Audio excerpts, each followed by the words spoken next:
Hello, Toros fans, and welcome to the Farmers Union Insurance pregame show. I'm Presley Davis with Ken Oda, and we have a big night tonight, not only for the Toros, but Ken, tonight will be your 1,000th time on the call. How are you feeling? It makes me feel old, for one.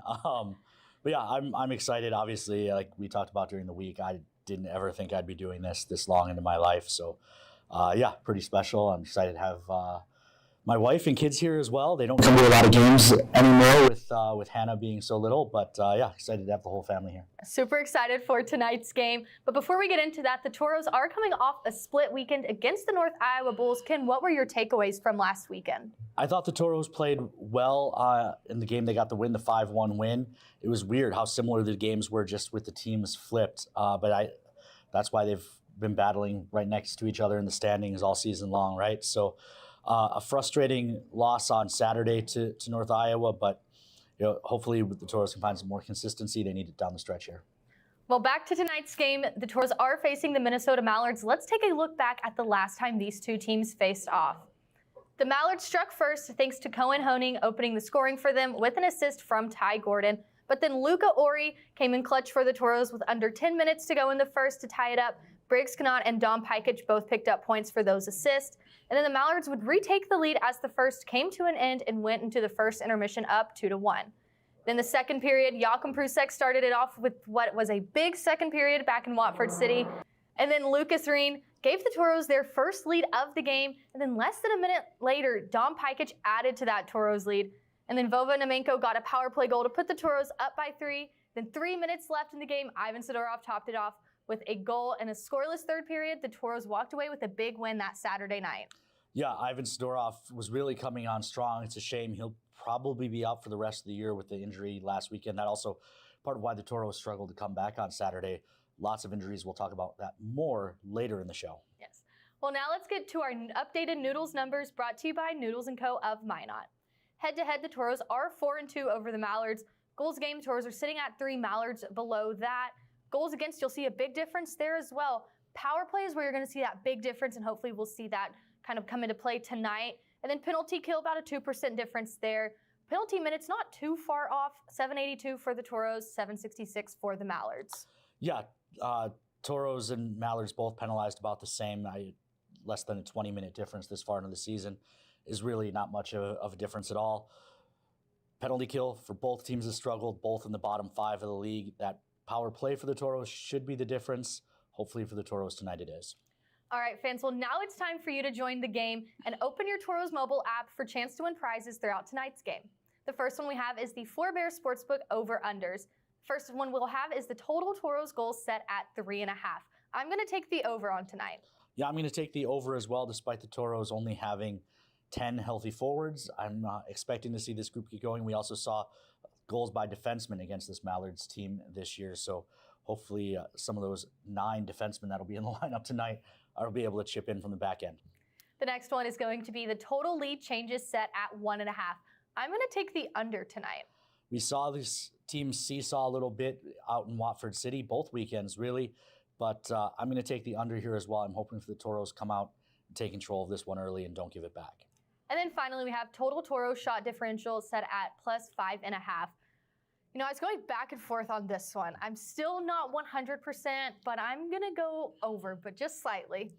I'm going to go over on this one as well. The Toros have been getting a lot of shots on goal. Hopefully that continues and they can keep the Mallards pinned in their defensive zone. That'll bring us to today's McDonald's Toros trivia question. Which Toros goalie has a franchise record 6 shutouts in a single season? Was it Tyler Parks, Ate Tolvanen, Nick Grabko, or Keenan Rancier? Any guesses? I'm going to say B. All right, she's going with B. Ate Tolvanen. Fans, get your guess in. In the Toros Hockey mobile app, a chance to win a free lunch from our friends at Dakota Drive McDonald's. That'll bring us to tonight's home key group, Keys to the Game. Ken, what is your key to tonight's game? Family first, with nearly 50 family members in attendance on Minotauros Family Weekend. The Toros players' routine will be a little bit different than it normally is. We've already seen some of the guys hanging out with their parents. We did a tour of the facility this morning. So some of the guys not in their usual game day routine, so they need to adjust to all of the hullabaloo that is family weekend and put on a show for mom and dad. My home key group key to tonight's game is power up. With the Toros statistically having the better power play, they need to show that tonight. The Toros special teams has been up and down all season, but with a little over a month left in the regular season, the Toros need to be consistent starting tonight. All right, Toros fans, now let's see who's going to be a key on the ice tonight with our Minotauros Booster Club player to watch. Tonight, I have selected Will Nolan. Last Friday was a big night for Nolan. He got his first Null goal, his first goal as a Toro, and he was a big part of that Friday night win. So I'm hoping to see him play a big role in tonight's game as well. Certainly, with players out, he'll need to step up and help continue to produce that offense. I'm going with Ty James. It's Ty's third family weekend, his final family weekend. He has a big contingent here in Minot. Like his final game in Iowa when he had the shootout winner, I'm looking for Ty James to put on a show with all the James family here in the building. That'll do it for our Farmers Union Insurance pregame show. Before we get to tonight's game, here's a special message for Ken. Hey there, Ken. Pat Foley checking in here to be among the many to offer congratulations. 1,000 games? That's fantastic, young fella. Of course, it's not surprising, being a Rambler, that you have been able to succeed in the business you wanted to get into. So you and I have quite a bit in common. But anyway, hey, being in the North American Hockey League, I know that's a terrific league. And obviously, you're doing something right. You got a bunch of people who think you are terrific at what you do, and you got a bunch of fans, and you know who else is a big fan of yours? Victoria. She thinks you're pretty special, and you know what? She's right. So anyway, go Ramblers. Go Minotauros. Did I say that right? I'm not sure if I did. But 1,000 games is a terrific achievement. And keep up the great work, my man. Stay well, and here's hoping the coming year will be the best one you've ever had. Take care.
Welcome to the ice, Joe Minotauros.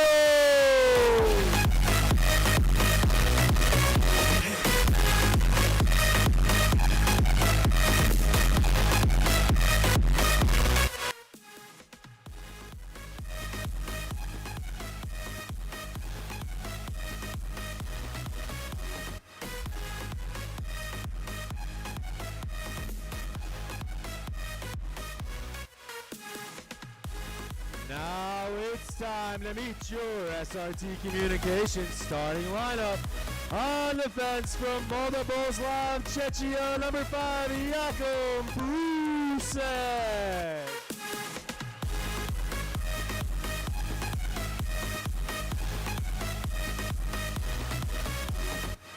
Also on defense from Council Bluffs, Iowa, number 2, Ty James.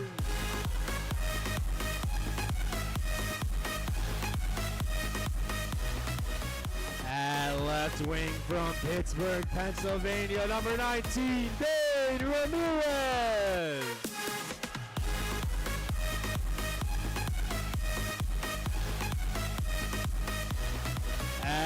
center from Minot, North Dakota, number 21, Mackley Murray.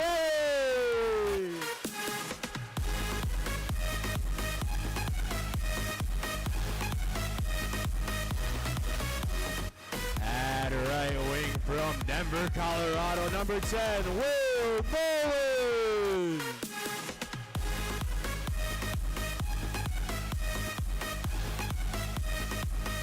And in goal from St. Louis, Missouri, number 44, Brian Cook.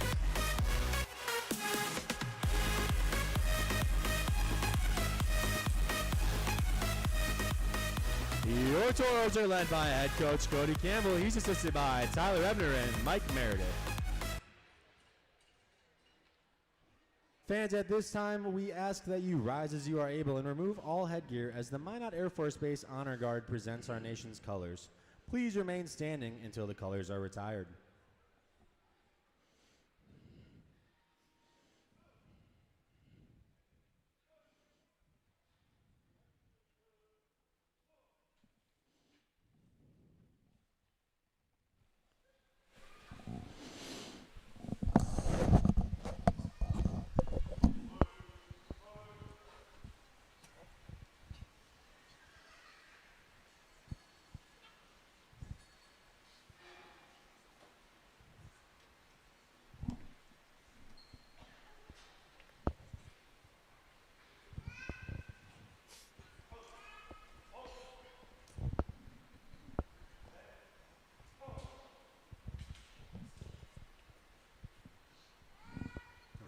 Anthem, the Edison Elementary School Choir.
With the pregame festivities just about out of the way, we're almost ready to go here in the Magic City.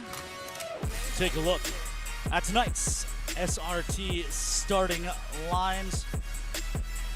Toros 9 defensemen in the lineup. You see the 7 listed as defensemen. You can also see on that 4th forward line, Alex Schwartz and Dom Pajkic. They're listed as forwards only because that's where we had room on the lineup card. Toros lots of injuries, only 10 healthy forwards. So 9 defensemen in the lineup tonight. I asked Cody if any of the D would play up. He said it was unlikely. That instead, they would just roll 9 defensemen. Morelli on the draw for the Toros against Wittala.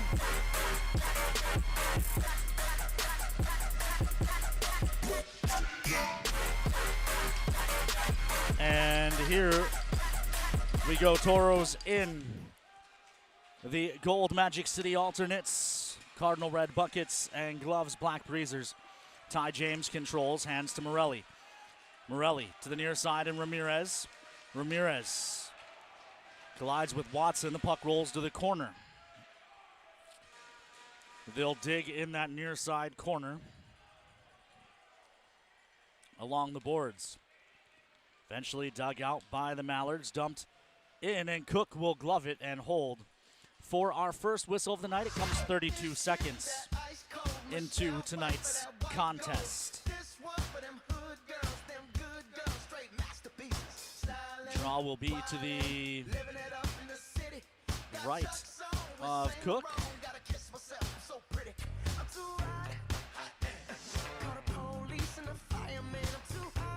Pierman and Namenko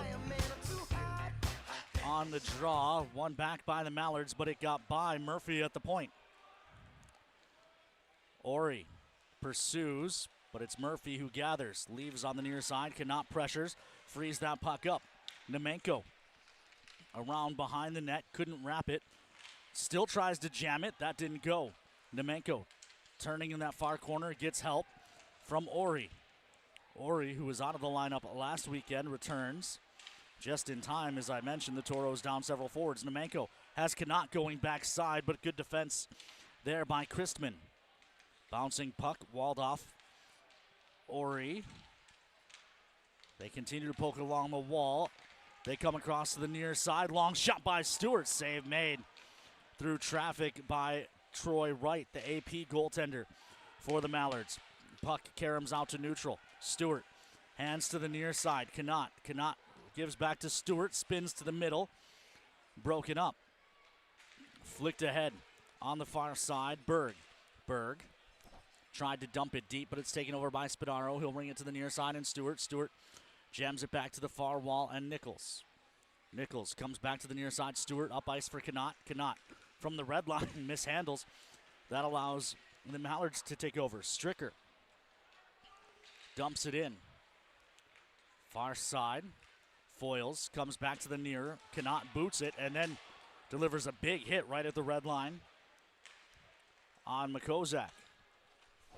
Thrown to the near side. Lucarelli dumps it cross corner. Jacks Warren back after it. Warren moves it to the near side. Spadaro, long toss ahead, is off the mark, and it goes for an icing. Icing's brought to you by our friends. That icing's brought to you by Finest Collision Center. 17:39 left to go here in period number one.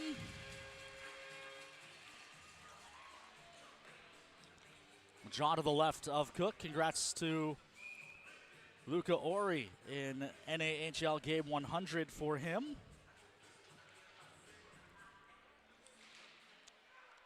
Draw to the left of Cook. Toros punch it along the near wall. It never got through to Ramirez. Warren moves it down low for Spadaro. Spadaro turns it over in the middle of the ice. Domino shot. Save made by Cook. Rebound to the near side. Nichols was tied up, but it's ahead for Foils. Foils looks to chip. Walled off, thrown ahead. Domina and Nichols come together. Picked up by Watson. He'll drop it back for Davidson. Thrown up the far side. That missed everyone. It will go for another icing. Icings, of course, brought to you by our friends at Minot's Finest Collision Center.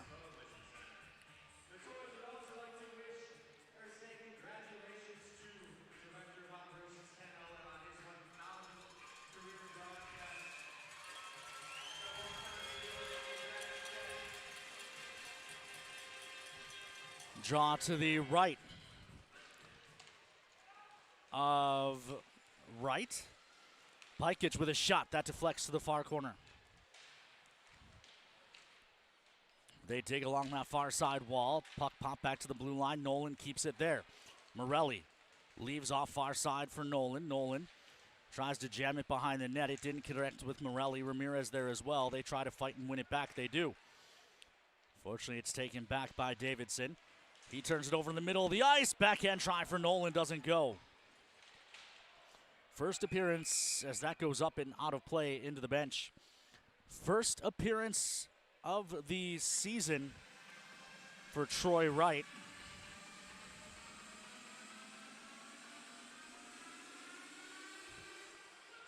AP goaltender. Played this season for the Pittsburgh Penguins 18U.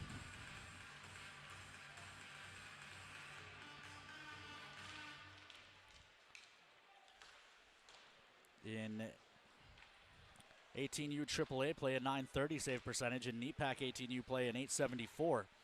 This is up top, Ty James. Walled off, James gets help from Nemenko.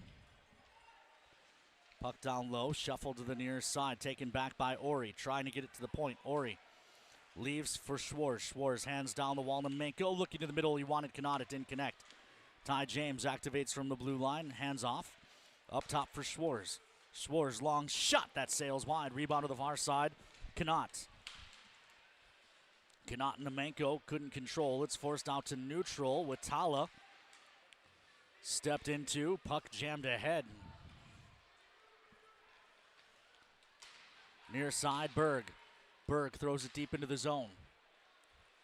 Ty James couldn't corral it. Played back to the far point. Erickson. Played down low.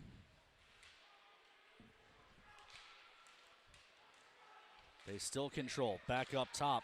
Long shot sails wide. The Toros eventually take over. Schwarz throws it out to neutral. Back to the near side, Nichols. Nichols turning. Nichols into the zone. Tries a shot save, made, rebound covered for a whistle.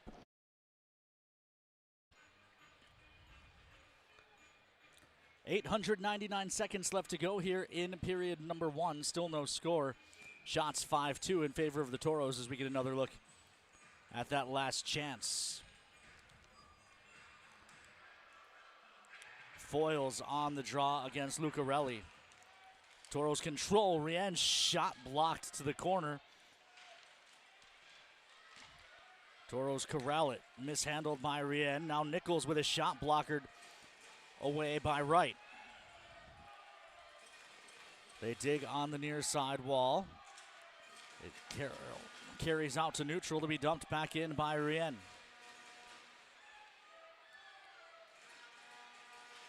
Down low, Davidson has trouble. Puck freed up. It'll roll to the near corner. Giving chase is Foils. Foils tries to turn off pressure, but he's stepped into. Big collision in that near corner. Puck comes out on the stick of Watson. He tries the far side. Foils takes it away and punches it right back down into the corner.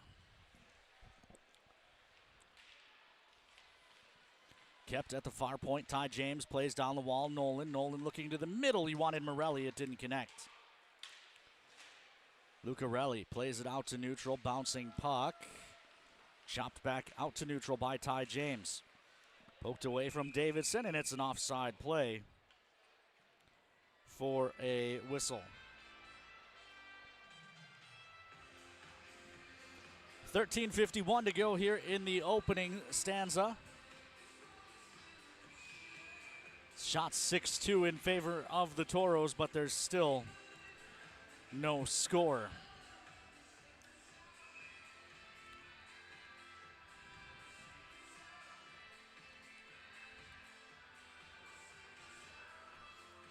Ramirez steps in after Morelli's toss from the draw.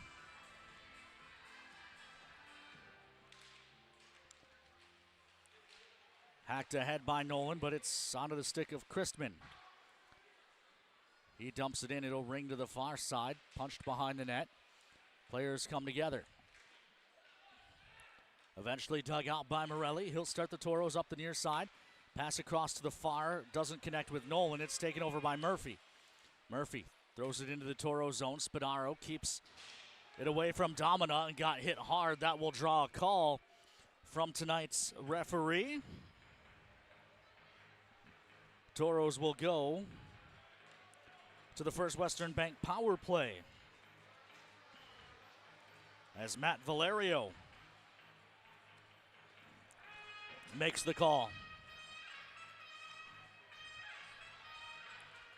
Another look at that hit. Spadaro had the puck and got taken into the end wall. It's a trip. Toros on the power play.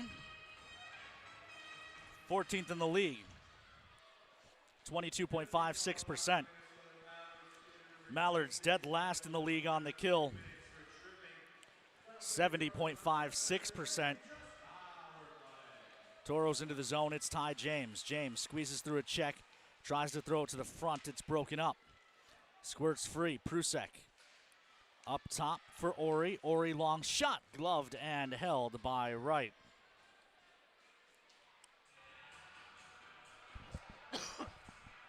.12:55 left to go here in period one.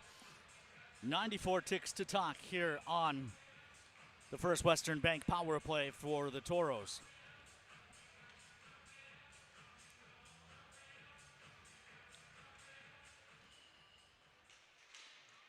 Run to the near side. It is Ty James. He spun it across. He missed Prusek, and the puck is cleared all the way down.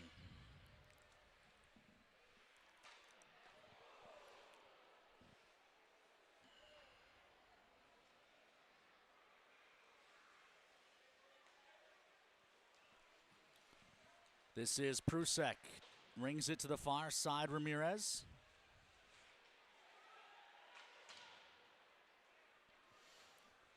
And thrown all the way down the ice once again.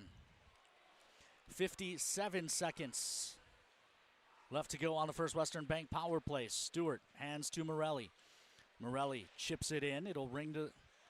It actually checks up behind the net. That allows Ramirez to hunt it down. He hands to Morelli. Morelli looks up top. This is Stewart at the near point, looking for a lane. Doesn't have one. He'll go to Mullen. Mullen leaves off far side Nemenko. Nemenko drops to the side of the net. Ramirez back up top Mullen. And he mishandled. And the Mallards able to take it away and clear.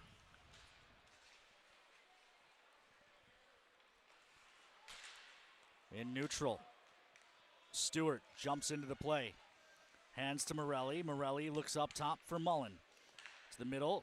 Ramirez touches to the far side. Nemenko. Nemenko up top for Stewart. Shot save made. Rebound to the far wall. Mallards come full strength.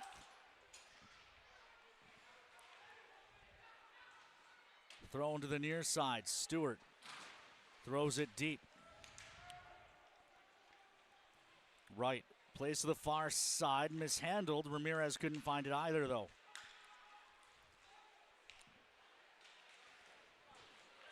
Far side, Nichols. Plays to the middle of the ice. This is Rien. Rien gains the red line. Hands to Nichols. Nichols drives the net, then forced to the corner.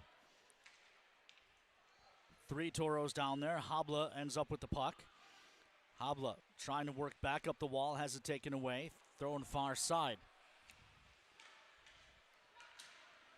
We may hear from Presley Davis at the next whistle, or it may be the media timeout, depending on when that whistle comes. 10:17 to play in a quick-moving first period.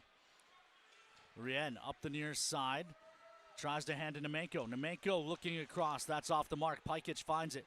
Pajkic, shot blocker save. Rebound to the near wall. Poked at. Pajkic keeps it in the zone. Takes a hit for the effort. Eventually pushed out to neutral by Davidson. Hands off, and now a shot off the mask of Cook. Taken by Kuznier. Near wall Toros able to jam that out to neutral. It's dumped back in, but a delayed offside. That allows the Toros to gather their thoughts.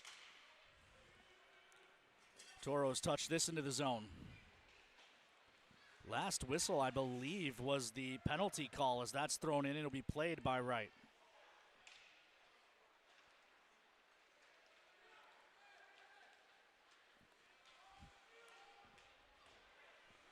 Dumped into the Toro end, swung around to the near side. Knott and Christman at the red line. It's poked back to the Toro blue where Dawson hands up the far side. Eventually Nolan sweeps it in. Right out of his net will stop.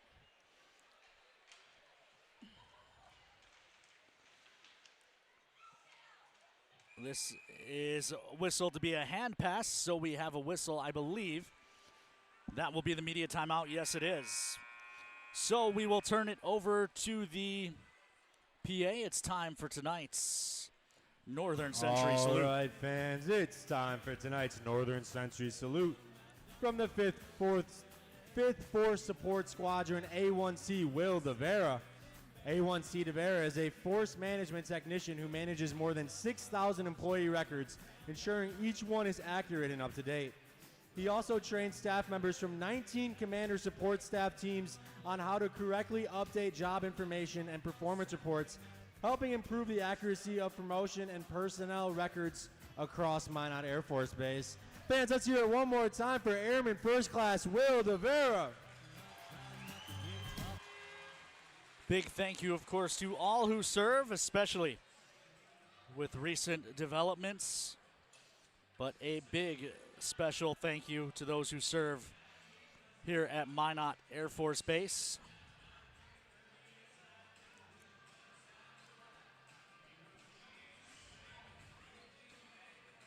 .856 to play here in period number 1.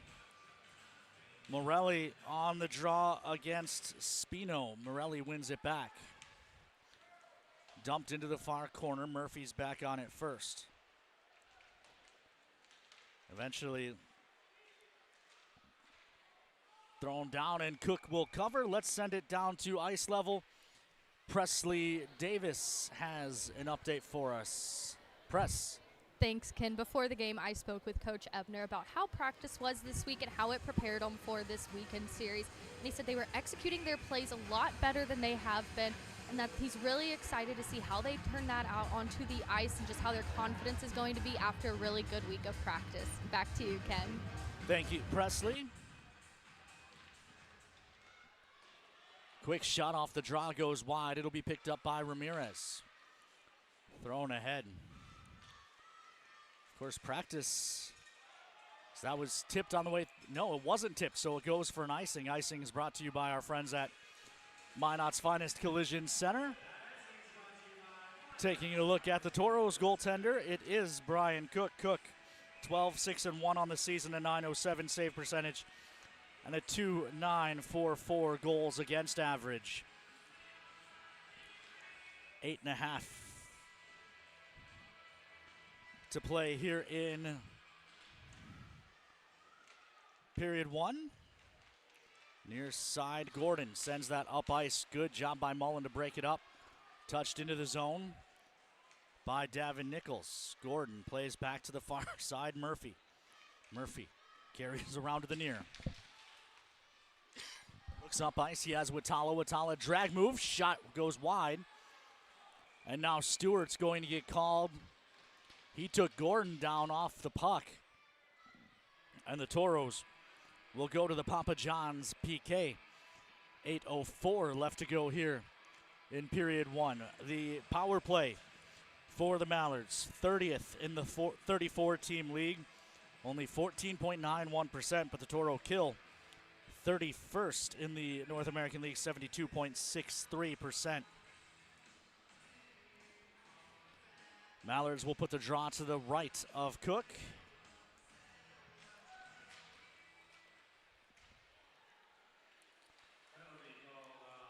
Mallards control up top. Berg gives to Davidson, tries the far circle. Back to Davidson, top of the umbrella. Berg, top of the near circle. Didn't catch it cleanly. Ori jams it ahead, but not out. Davidson gives to the middle of the ice. Puck taken away. Ori wants to go short-handed. 2-on-2. He's got Connaught with him. Ori drops for Connaught. Shot blocker save. Rebound to the near side. Spadaro spins it. Tried to spin it deep, but it ended up hitting Davidson and carrying ahead. Kuznier rings it to the far side. Far point, Davidson hacks down to the half wall. Handed to the goal line, and Roberts up top. Berg. Long shot. Save made by Cook. I don't know that he ever saw it through traffic, but it definitely hit him and carried him to the near corner. Berg there with a minute left on the Papa John's PK for the Toro. Gives to Davidson up top. Long shot. Save made. Rebound. Hack to the corner. Puck to the far point. Near side, Berg goes far circle. Kuznier looking back for Berg on the near side, taken away and cleared by Dane Ramirez. 40 ticks to talk on the Papa John's PK for the Toros. 6:41 left in the opening period of a scoreless hockey game. Witala into the zone. Leaves across far side. That was off the mark, intended for Honing. And then the puck goes up and out of play. Let's go back down to Presley Davis. Press. Thanks, Ken. You know, this weekend is family weekend. I'm already having so much fun seeing the families earlier this morning for morning skate, and then as they were coming in. And there are some players that they don't know some of their family members are in town, and I got to catch up with them, and they are super excited to see them after the game. And I mean, this is just such a fun weekend. I think it might be my favorite one so far. Yeah, it's always a fun weekend here on Family Weekend, especially when players' families surprise them. As this goes backside, good save by Cook as it was redirected back to the near. But I know, for example, Cook's twin sister made a surprise appearance. This is Lucarelli in. Good stick by Dawson. Deflects that.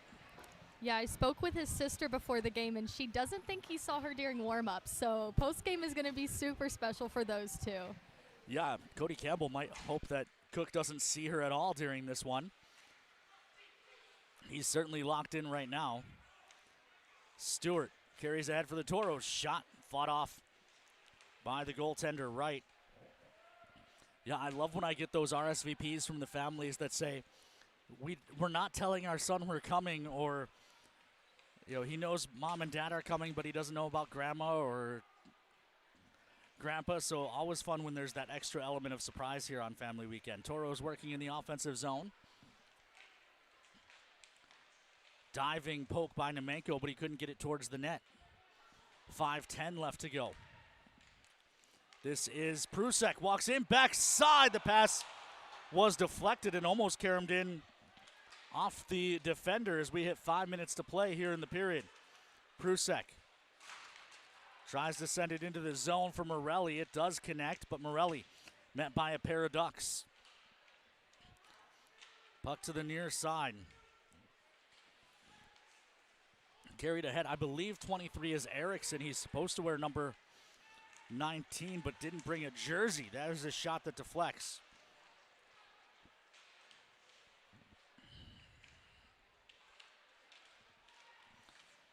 Puck out to neutral. Ty James hands to Prusek. Toros dump it in. Mallards throw it right back out. It gets through Mullen, so no icing.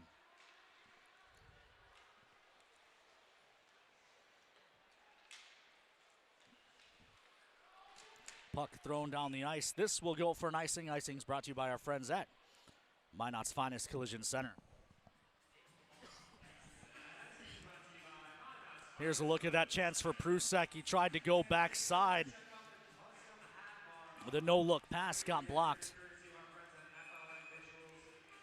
And still almost went in.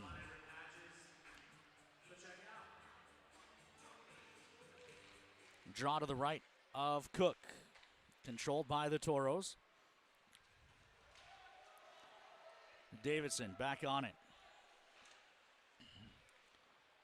Watson throws to the near side. Gordon in neutral. Hands across to Witala. Witala carries into the Toro zone but loses the puck. Stewart jams it ahead. It hit Nemenko in the skates. They battle on that far wall. Eventually Gordon comes out with it. Gordon looks to dance into the zone. Gets around Mullen. Shot save made by Cook on Witala. Meanwhile, Toros have a 3-on-2 if they hurry. Ori with Nemenko and Kanat. Nemenko in, back to Ori. Couldn't get it backside to Kanat. That's two great chances for the Toros on the development, but then they don't even get a shot on goal as that's gloved down and played by Cook on the dump-in. Shots 11-8 in favor of the Toros. Far side, Murphy carries up ice into the zone, working on Warren. Murphy tries to jam it. Save made by Cook, and now we've got pushing and shoving. Are we going to have a tussle?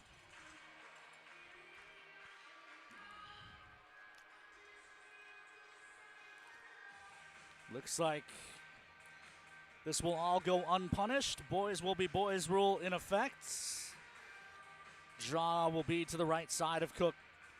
2:49 left to play here in period number 1.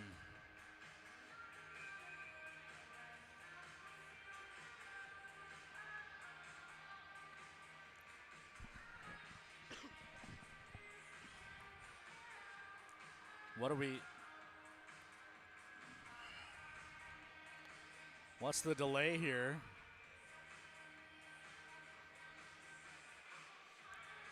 .249 left to go.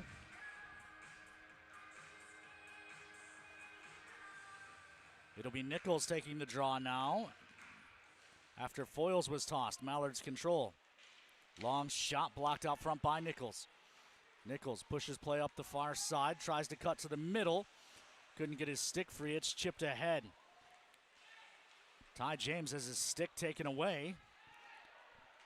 As that's thrown on net, it'll be gobbled up and held on to by Troy Wright for a whistle. 2.5 minutes left to play here in period number 1. Still no score. Several fans checking in on socials. Whitney Long, thank you for the congratulations. The Coreys are here at the Maysa. Wally and the Mocs aboard. The Davises down in Texas. The Thompsons down in Florida. Lucas Smeested and Mackenzie Lalonde are aboard on the social channels. And again, thank you all for the congratulations messages. As this is dumped in. Like I said in the pregame show, 1,000 games mostly just means I managed to not die over the last 20 years. 2:20 left to go on that icing.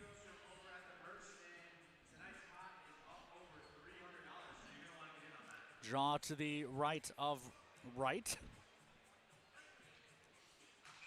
The Smith-Manic crew here at the Maysa. Another bad drop, so we'll do it again.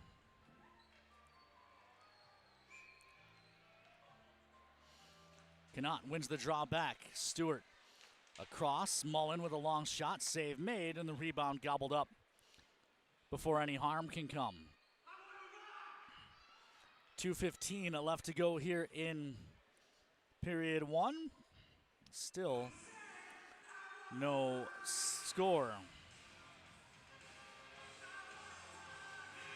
Draw to the left of Wright. Quick shot, blocker save. Rebound to the near side. Stewart rolls it down low. Connaught trying to wrap it. It doesn't go. Pinballs out front. Stewart has trouble settling it down. Eludes pressure. Carries into the circle, then hands down low to Connaught. Connaught trying to come out front. Puck loose. Backhand try blocked by, or off the stick of Ori, I should say. Ori with it again. Long shot. That goes to the end wall. Comes out front. Nemenko couldn't get it to go. He jams that to the front. A stickless defender couldn't clear. Ori takes it back. Delays. Looks up top. Mullen for Stewart. Stewart has it poked free. And the pressure relieved for a moment. The Toros right back on the attack. Connaught and Ori run into each other. Ori plays it down low. Nemenko plays the body. And eventually Davidson has it. Davidson plays to the far side. Nemenko trying to get his stick free. Meanwhile, Mallard's on the attack. Backhand try kicked away with the toe by Cook. Backside, and what a save by Cook on Gordon. Going from his left to his right.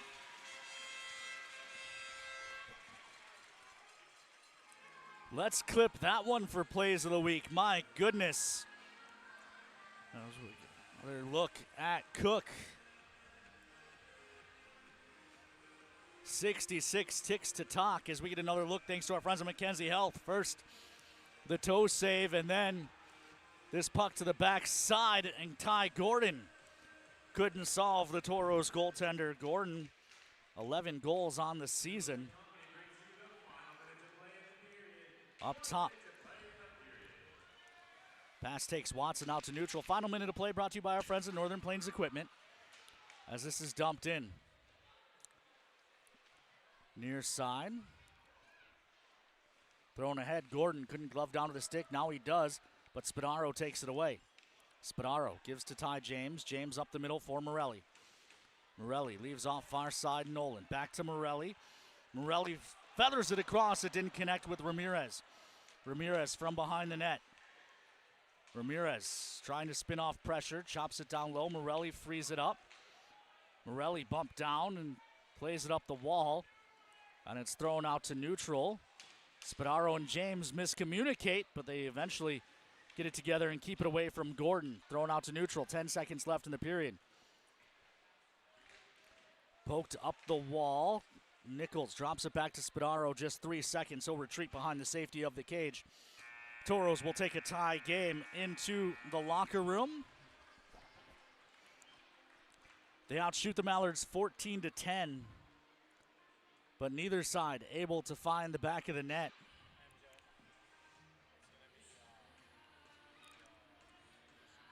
So, we're going to keep it here.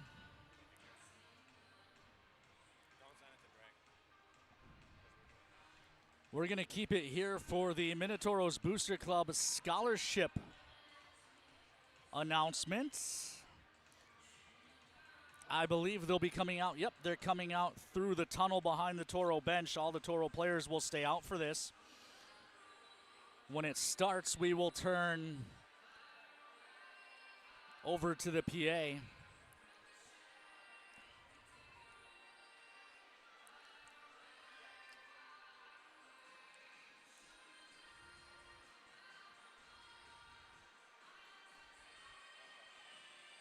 But again, thank you to the Minotauros Booster Club. As always, the 50-50 raffles are what fund the scholarships. They'll be giving scholarships to the players, and when...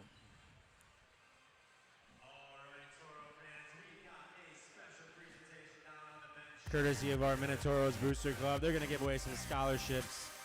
Christy, go ahead, take it away. Hello? All right, good evening, Toro fans. I am Christy McLeod, a member of the Minot Minotauros Booster Club. The mission of our organization is to support the team, support the community, and provide educational opportunities to the players. Tonight, it is my very distinct pleasure to present the winners of the 2026 Minot Minotauros Booster Club scholarships. Before I begin, I would like to thank our community sponsors and you, the fans. It is through your donations and support for our fundraisers, like our 50-50 raffle, that this year we are able to give $15,000 in scholarships, the largest in our organization's history. Without further ado, let's start the presentation. Our first scholarship is sponsored by the Minot Acacia Lodge, number 12. It is my privilege to award this $5,000 scholarship to Evan Foyles.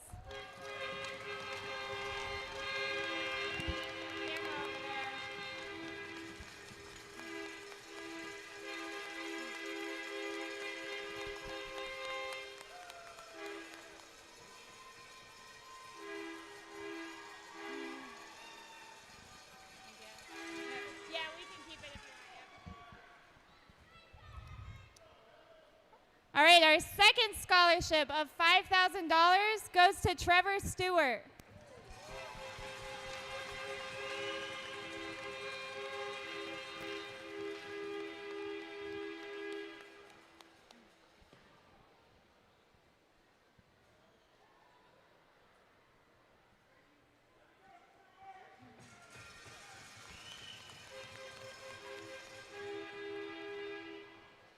And last, the third scholarship of $5,000 goes to Ty James.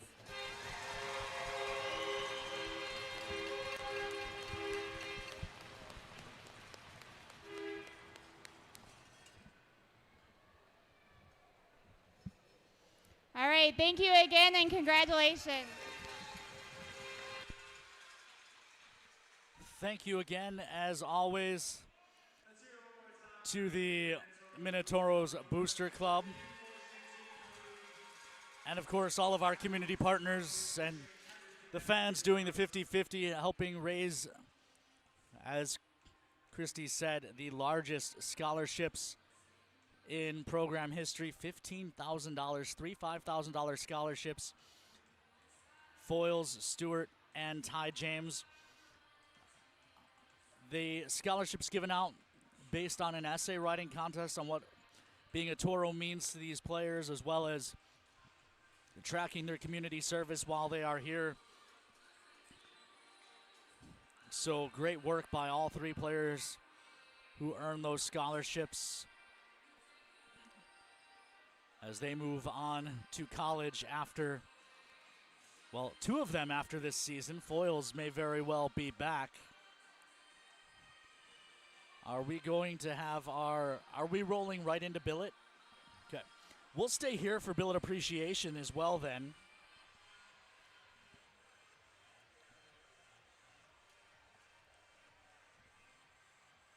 We'll turn you over back to the PA for billet appreciation.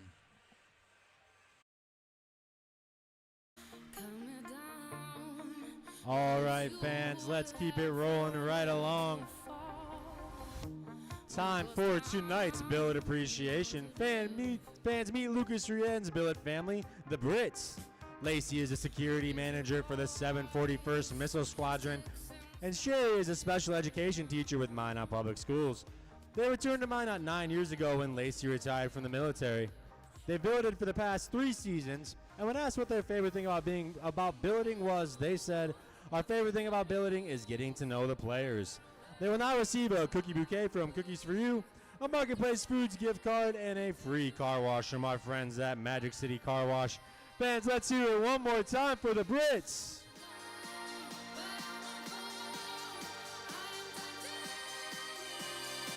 All right. That will do it for period number 1. We'll send you out to commercial break. When we come back, the Forbes Casino Lodge intermission report after these messages.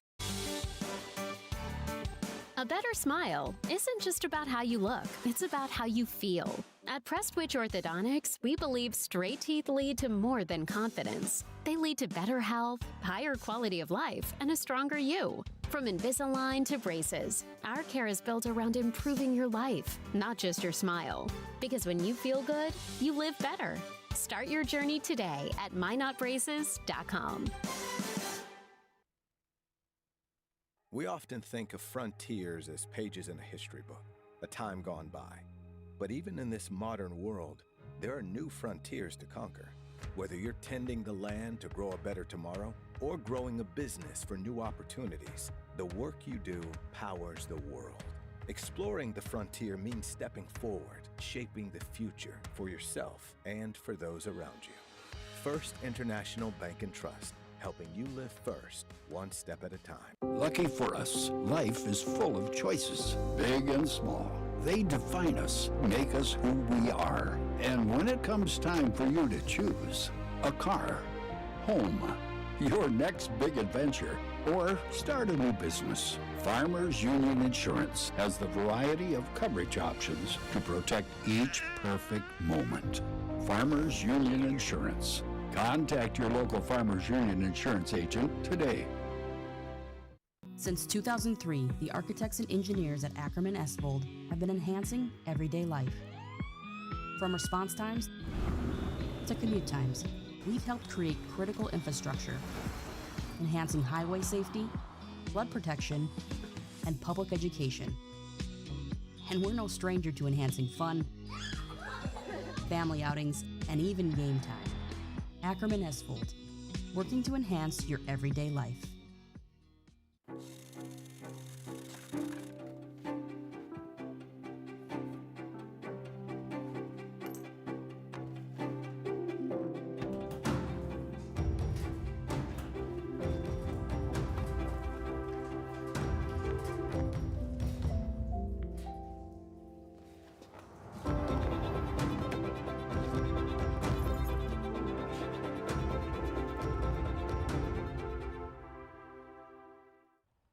Hey Minotauros fans, welcome to Caves, your home ice advantage for home technology, home convenience, and home entertainment.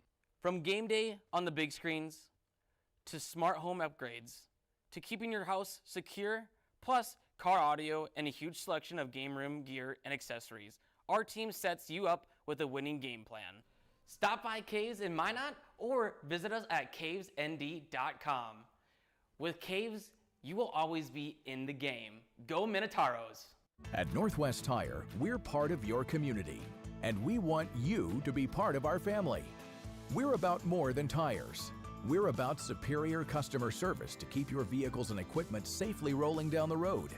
If you'd like to join a company that truly cares for our customers and employees, come work with us and become part of our growing family. Apply at nwtire.com. Northwest Tire keeps you rolling down the road.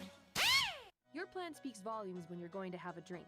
Be intentional to ensure your safety and the safety of others by keeping just a few things in mind. The first is to look out for your friends and be the designated driver. Even if someone says they're fine doesn't mean they are. Second, incorporate water into your night.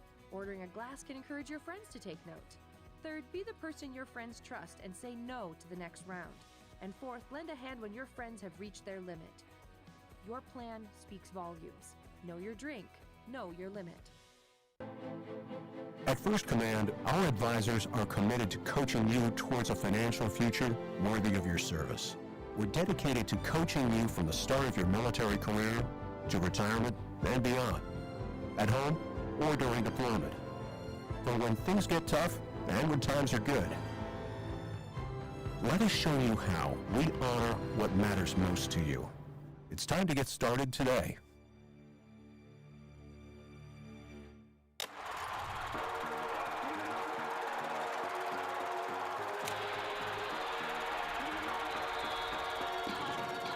Being Bison alumni, both Hunter and I know what's important.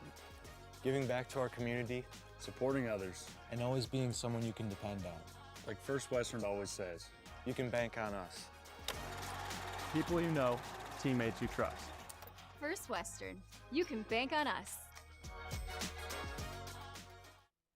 Circle Sanitation is a locally owned family business providing quality waste hauling services since 1980. We provide service to residential and commercial customers, as well as roll-off service for large projects and construction sites. We are dedicated to providing excellent service at competitive prices without deceptive contracts or hidden fees. For more on what Circle Sanitation can do for you, call us or visit circlesanitation.com. Being in business for over 25 years, we've learned a lot about why local matters. Unlike those guys, we take pride in our work and back our tires with our Plus Plan guarantee to get the most out of your tire's lifespan. Are the tires the same size on all the sides? We strive to provide great value to our guests and lowest prices guaranteed. That's not good. Stop at a trusted tire and auto and get a set of tires from people you know and trust, and will even match those guys. The Four Bears Casino Sportsbook has a new look. Enjoy Vegas-style betting in comfort. Play and qualify to win trips to Vikings or Raiders NFL games. Order a drink at the dedicated bar. Then kick back in a lounger and watch the full wall display. Feel the action all the way to the final moment and claim your winnings. Book it for private draft parties or game day too. Visit the remodeled Sportsbook at Four Bears Casino and Lodge, 4 miles west of Newtown. I am Melissa Mack, and I do collections and loans at Aspire Credit Union. My name is Amy Rasmussen, and I am the Member Experience Coordinator at Aspire Credit Union. I think it's very important to give back to our community to show that we care. I think that we're very good at showing our members we care, and they see us out in the community. What I like most about working at Aspire Credit Union, it is very family-oriented. We feel like one big happy family, and Aspire knows that your family always comes first. I'll always remember when I first started. I showed up to work and my whole office was decorated in Mexican theme because I was going to be going to Mexico. And I remember just being so shocked and like so honored that they did that for me. I just think that's really special that Aspire allows us to develop those relationships with our coworkers. We do a lot of fun things. We have the best potlucks ever. Kind of brings us together, and everyone just kind of helps each other out. Aspire to more. In life, there's good, better, and the best. The same theme applies for our car and light truck tires at Northwest Tire. We offer you good tires, better tires, and the best tires. Which choice is right for you? That depends on your tire performance needs and your budget. The choice is yours. Come in and talk to one of our tire experts, and we'll help you decide which tire is best for you. Tire keeps you rolling down the road.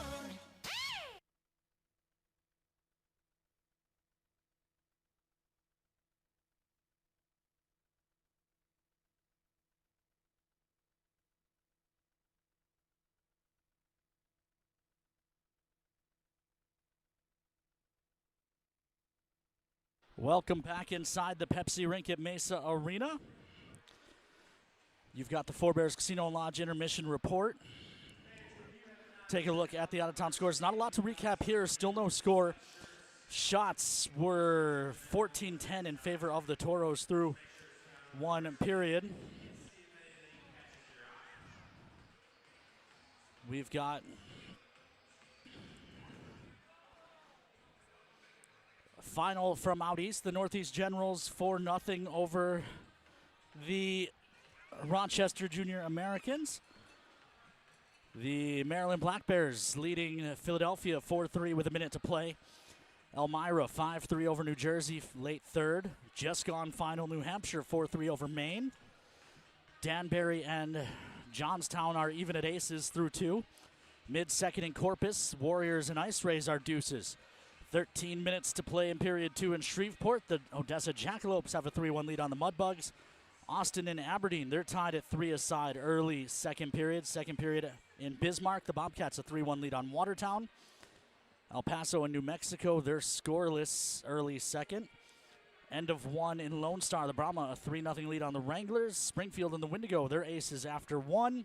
And not yet underway, Anchorage visits Fairbanks and Chippewa goes to Kenai. We will send you out for another commercial break. When we come back, we'll drop the puck on period number 2 right here on the Minotauros Network.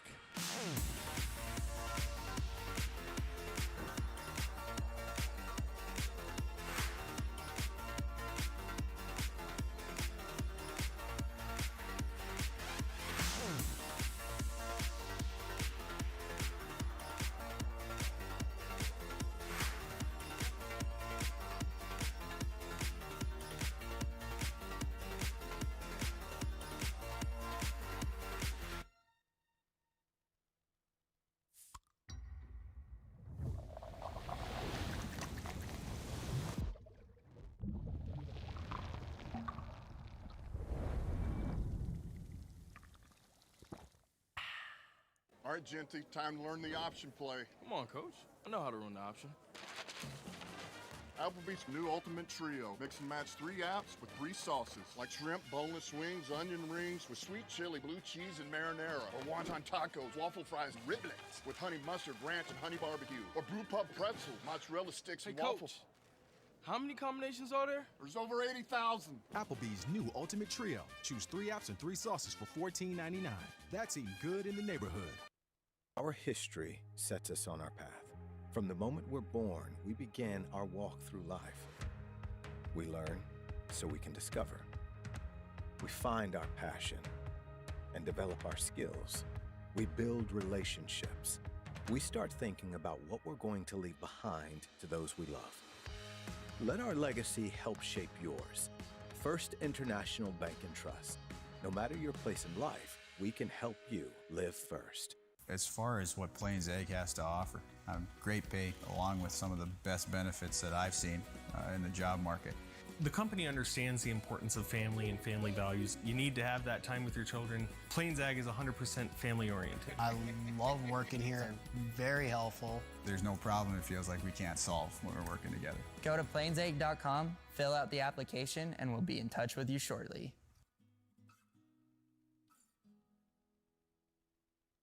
Being in business for over 25 years, we've learned a lot about why local matters. Unlike those guys, we take pride in our work and back our tires with our Plus Plan guarantee to get the most out of your tire's lifespan. Are the tires the same size on all the sides? We strive to provide great value to our guests and lowest prices guaranteed. That's not good.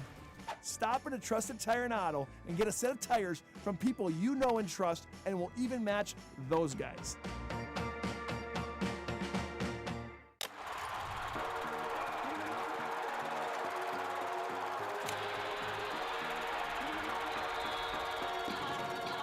Being Bison alumni, both Hunter and I know what's important. Giving back to our community, Supporting others, and always being someone you can depend on. like First Western always says. You can bank on us. People you know, teammates you trust. First Western. You can bank on us.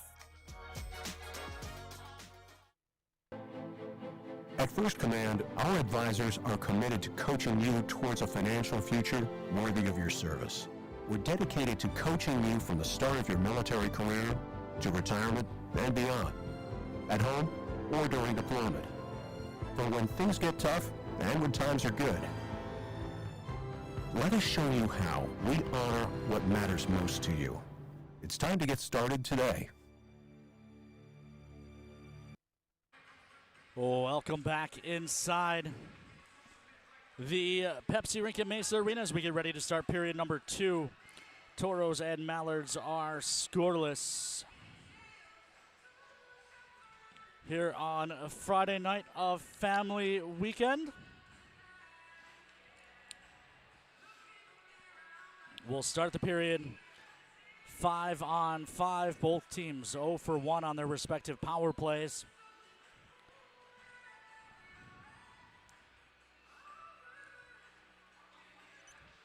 Morelli and Witala on the draw.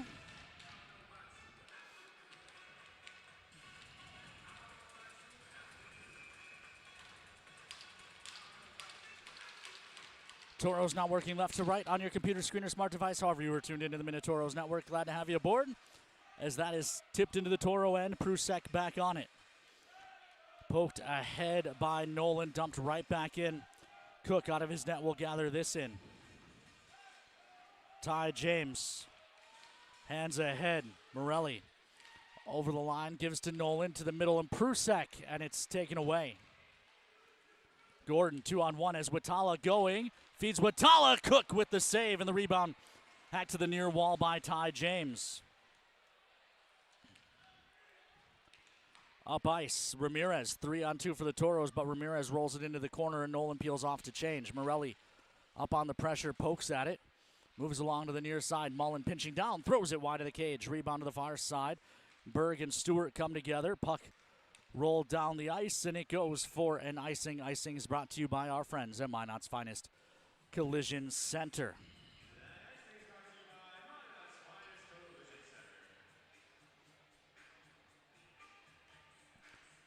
Offensive zone draw.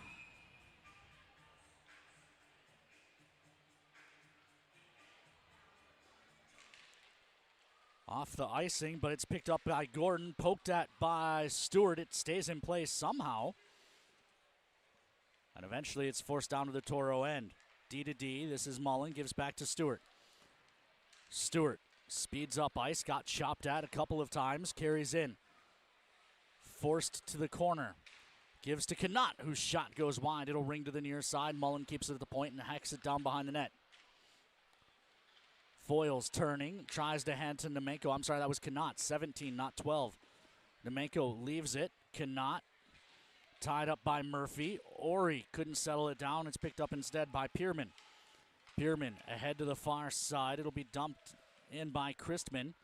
Berg hacks at it. Mullen wins the battle, rings it to the near side. It'll get out to neutral. Ori couldn't get there. A dump in was blockered away. It was on net. A cheapy shot on goal there for the Mallards. But an easy save. This one won't be as it's turned over. Shot goes wide. Toros catch a break. Stewart tries to play ahead. Mahojic couldn't find the handle. Carried around behind by Stricker.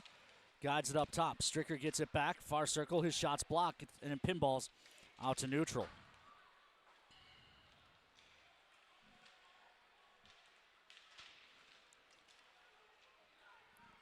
This is Steinhoff carrying around behind the net. Looks to leave. Backside play and another big save by Cook. He's been electric tonight. This one chopped in. At this rate, we're not going to be allowed to let Cook know his twin sisters here. She'll have to surprise him tomorrow. Puck down low. Rien tied up in front of Sebastian and Presley.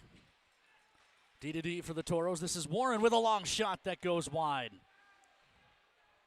Would have loved to get his first Toro goal on family weekend as that's thrown up and out of play. Still plenty of time to do that. 16:41 left to go here in period number 2 as we get another look at that last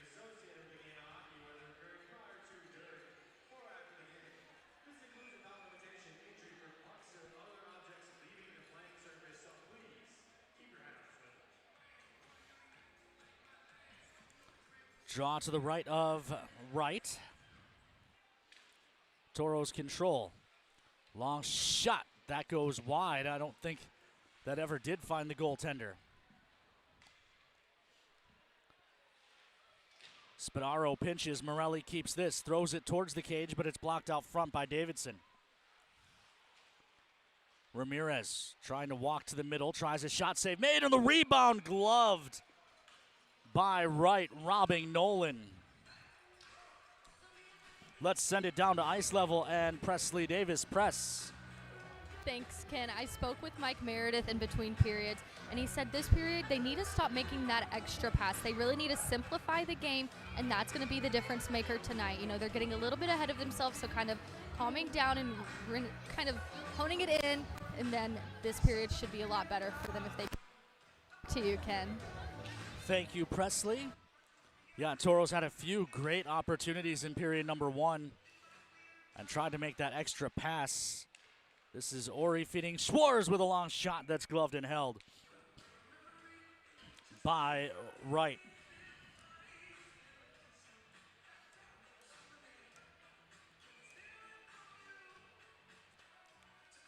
Draw will be to the right of Wright again. Speaking of Wrights, former Toro Jared Wright made his NHL debut for the LA Kings. Second Toro to make his NHL debut for the Kings. Of course, Blake Lizotte, now a Penguin, played for the Kings before he signed with Pittsburgh. This one rolled into the offensive zone for the Mallards. Dawson leaves for Schwarz. Far side tipped out to neutral, not much farther before the Mallards take back over. Murphy turning.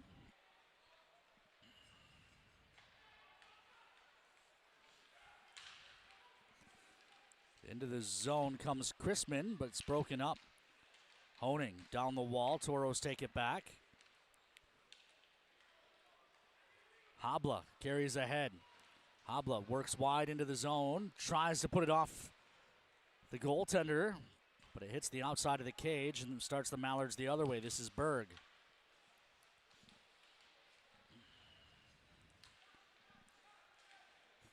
Behind the net, Gordon. Gordon thought about a Michigan. Instead, he feeds it out front, and it's eventually taken away by Habla.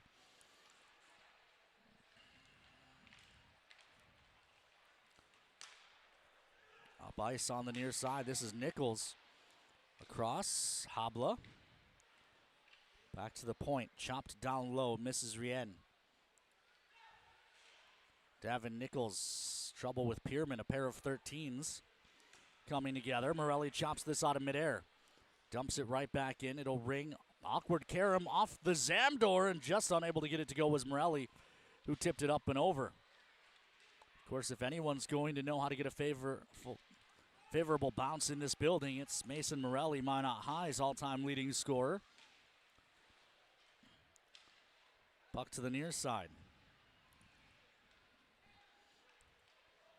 Ty James gives to Nichols. His pass is tipped. Morelli pokes it free, but Pierman eventually finds it. Throws it into the Toro zone. Delayed offside. Wasn't called, and the Toros send it down the ice. Puck to the middle. Lucarelli picks up. Lost it to Morelli. Nolan, long shot, gloved and held for a whistle. 13:42 left to go here in period number 2. Still looking for the first goal of the night.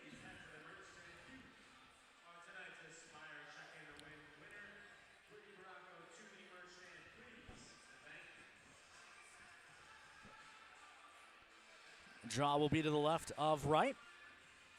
13:42 to go here in period 2.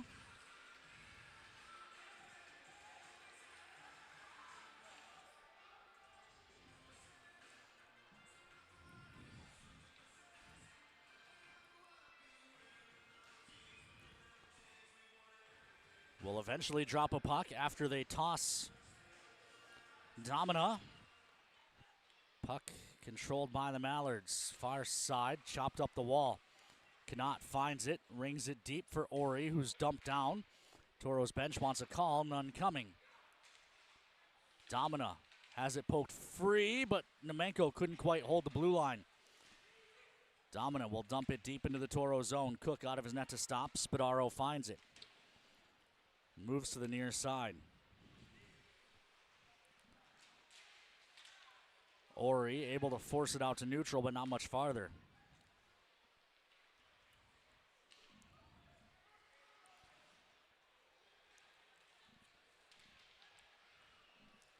This is carried down low. Pikage with a big hit on Murphy. Mallard still control. Long shot save made by Cook. Rebound to the near wall. Follow-up try blocked by Nemenko. This is carried up ice. Spadaro. Spadaro, the defenseman, rings it down low. Mallards get to it first. Gordon plays it behind the net for Erickson.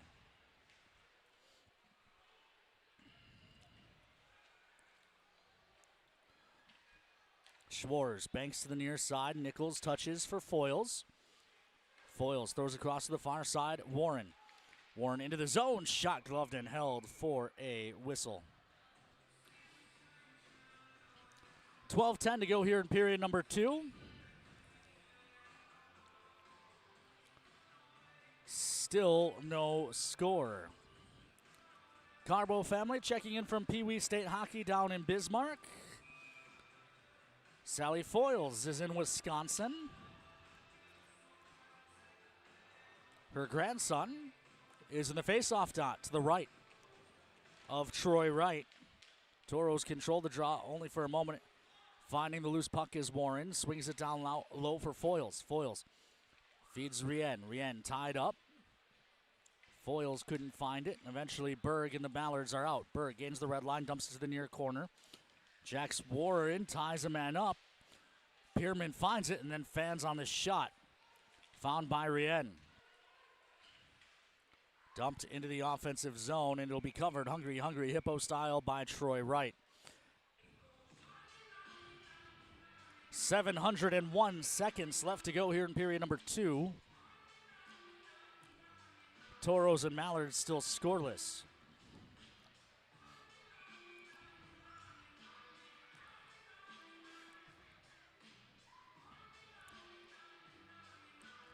Morelli on the draw against Pierman. And again, we have an infraction. Toros eventually control the draw. D to D. Mullen just chips it down low. Ramirez trying to work out of the corner. Dane couldn't wrap it in the follow-up try. Hacked to the corner by Nolan. He had some room at what is, from our perspective, the far post.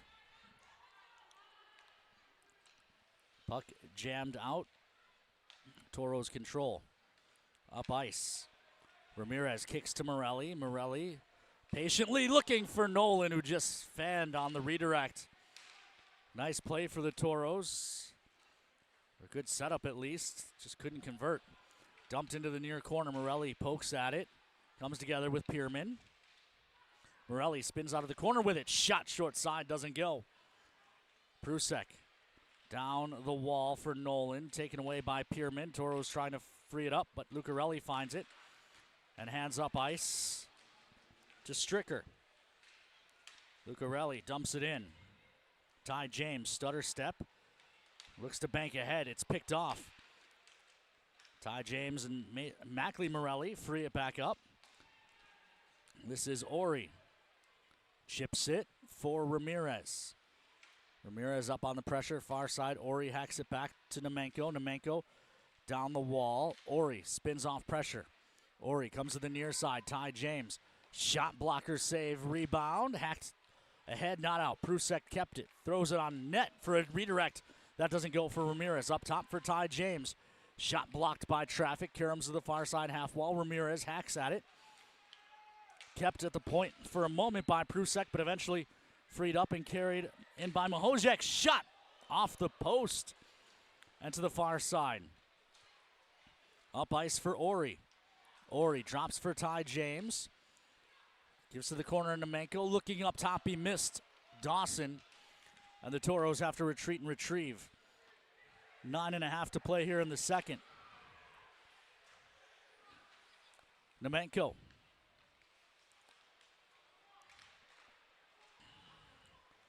This is Dawson into the zone. Dawson tries to one-hand it, doesn't go. Nemenko follow-up try, an easy stop and cover for Wright. That'll bring us to the media timeout, and it'll send us back down to Presley Davis. Press. Thanks, Ken. I'm joined with Trevor Stewart's dad, Kirk. Now tell me, how has it been being in Minot, meeting players and their families so far? Just an incredible experience to be here in person. So tough to watch from home on the video feed. Just to actually meet the people and see them in person, it's just been awesome. What do you remember about the first time Trevor put on skates? Oh my gosh, he started when he was like 4 years old. And from day one, it's just always been heart, personality, and character and work ethic. And it's just it's so awesome to see him here today and in person. And we're just so proud of him. Awesome. Well, thank you for joining me. Back to you, Ken. Thank you, Presley. Family weekend, always fun.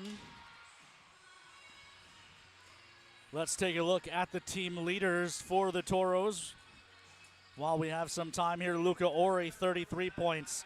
Ivan Sidorov at 30, but that's where he'll be for the rest of the year, unfortunately. And Briggs Cannot, 29 points.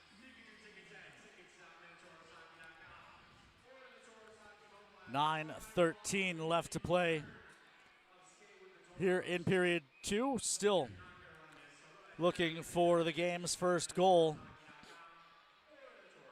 Nemenko line. Out to take this draw against Domina. Quick shot goes wide for Cannot. Spadaro throws one on net. Save made. Rebound behind the net. Nemenko turning back down the wall. Erickson turned it over to Ori, who was held by Domina. Glass and not out. Toros keep it at the blue line for a moment. Eventually touched out. Roberts and Spadaro come together. Spadaro dumps it in.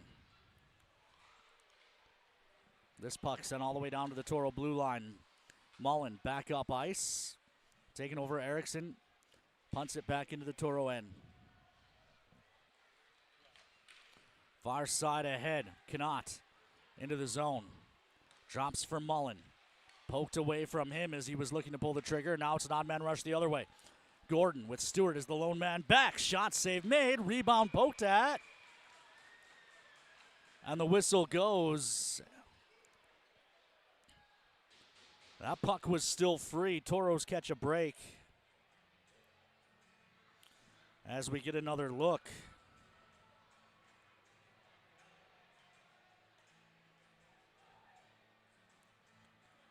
That was Matt Valerio. Immediately tapped himself on the chest to say my bad after blowing the whistle. 8:15 left to go here in period number 2. Talked with the referee Valerio during the warm-ups. He lives in my old neighborhood down in Lincoln Park in Chicago. A DePaul alum. He just graduated 3 years ago. I don't know that I want to talk about how long ago I graduated. This is Ty James. Near side, not able to get out. Possession was Gordon, but the Mallards are right back in with Tala. Rings it deep, Honing, stepped into But Gordon's there in support. Plays it back to the point. Near point, Davidson. Davidson back to the far point, and Christman. Christman shot save made. Rebound. Poked home on a scrum out front. It was Michael Domina.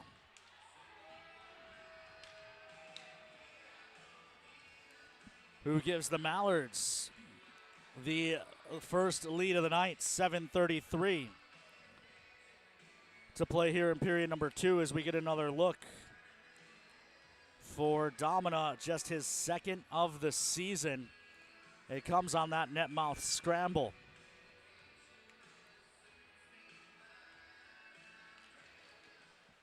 I'm sorry, they've credited it to Honing.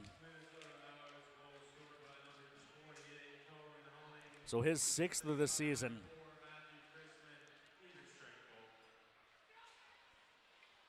Toros working in the offensive zone. Shots are 23-18 in favor of the Toros. But they trail 1-0. Dawson from the point. His shot's blocked to the near corner.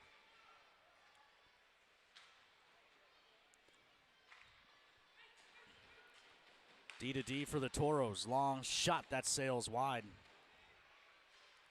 Ramirez down low for Morelli. Comes out front. Ramirez pokes it behind the net. Guides it back to the far point. Pikich tried to turn it for Dawson, and it takes Doss out to neutral. Toros have to touch up, and now they can pursue. Taken away, though, and played up ice. Berg working on Spadaro. Drops for Pierman. Shot goes wide. Fed out front. Pierman couldn't quite beat Cook. He tried to slip it 5-hole, and Cook got the right leg on it.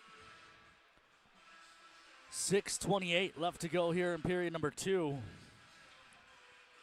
As we get another look at that last save by Cook. He's had to make too many memorable ones in this one.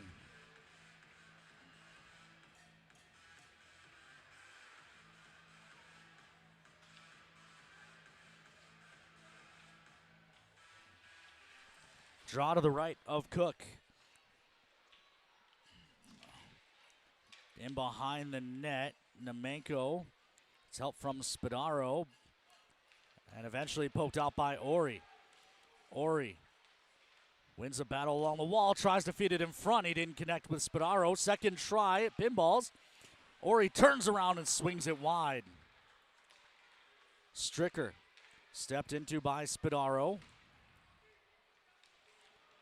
Into the zone come the Mallards. This is Gordon. Gordon shot, save made by Cook. Nemenko hands to Knott. Knott trying to feed it for Ori. Ori does get to this to save icing, but he's tied up and taken into the Zamdor. Knott working behind the net. Comes up to the near point and Ty James. Long shot blocked out front. Mahojek across for Stricker. Stricker shot blocked to the middle of the ice. Ty James plays the body. Everyone ties up. Ty James steps on the puck and then kicks it to the near side. Nemenko.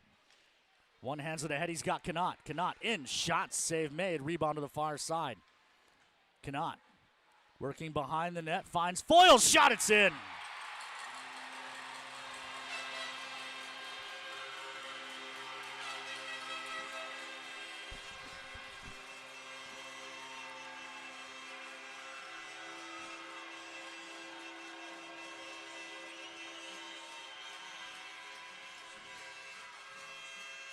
Here's another look from our friends at Mackenzie Health. Knott finds Foyles, who's one-timer. Finds the back of the net to tie this one up and awake the Toro faithful.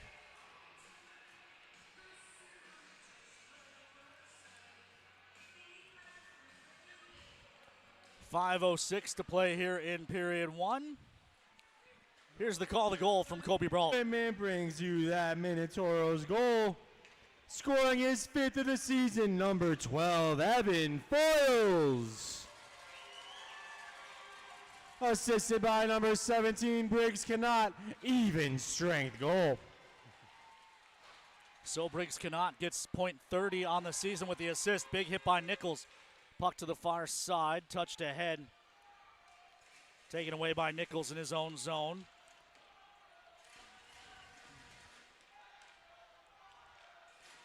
Eventually the Toros settle it down. It's Nichols. Nichols with a soft chip looks to chase it down. Murphy back on it.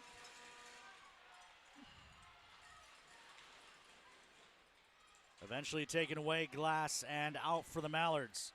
Pikich comes across for Warren. Warren jams it up the wall for Morelli.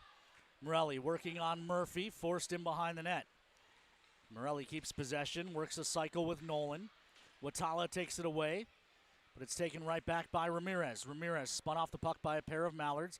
He takes it back with help from Nolan. Nolan out from behind, gives it for a shot that's blockered away by Wright.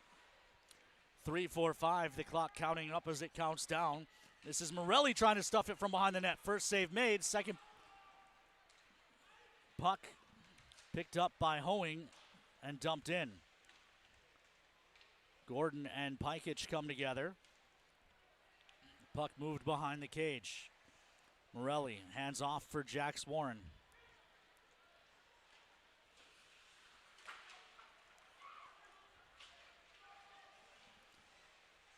Gordon gives up for Davidson. Long shot, save made. Cook reacted to that late. I don't know that he saw it through traffic. Far side, Ramirez pokes ahead. Berg gives to Davidson, right back to Berg. Nolan up on the pressure.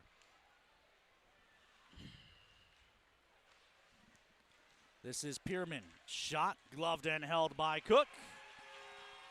No rebound given. Toro's shot advantage now 7. This game remains tied, and now we've got some pushing and shoving.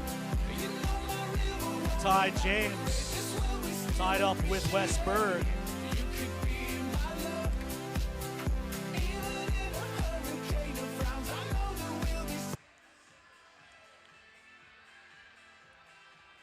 Will any penalties come out of this?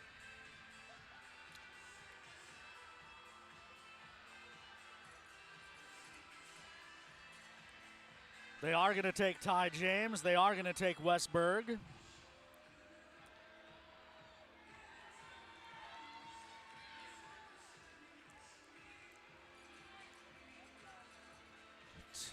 Let's take another look at that last chance and see if we can see what developed. I don't know. Berg didn't really get near anyone. Not sure what set that off, but we'll go for a sign for the next 2 minutes. 2:49 to play here in period number 2.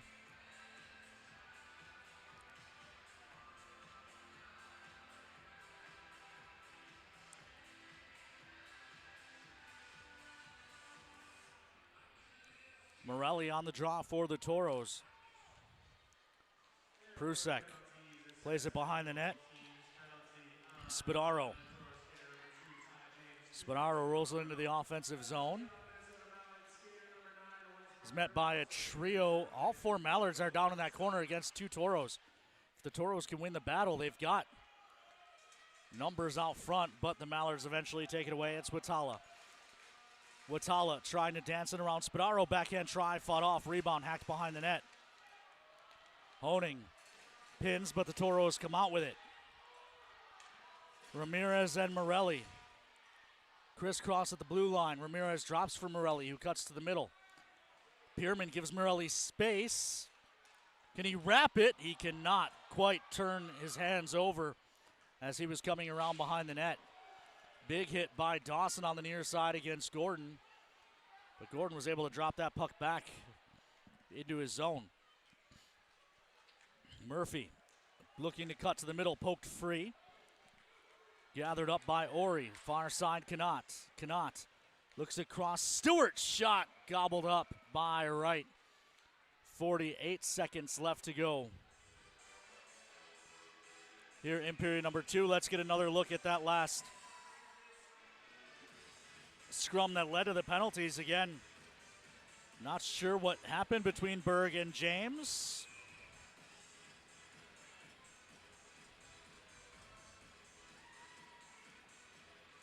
.48 seconds left in the 4-on-4.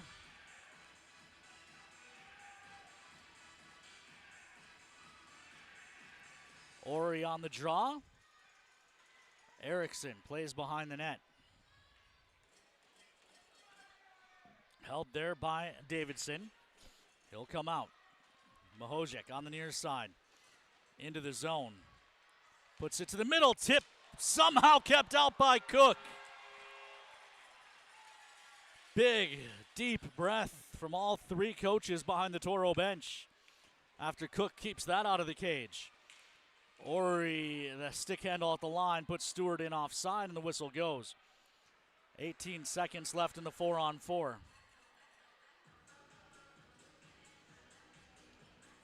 Here's another look at that last set of saves by Cook. Hellebuck-esque for Cookie. 1:07 left to go here in period 2. We're tied at 2. Prusek.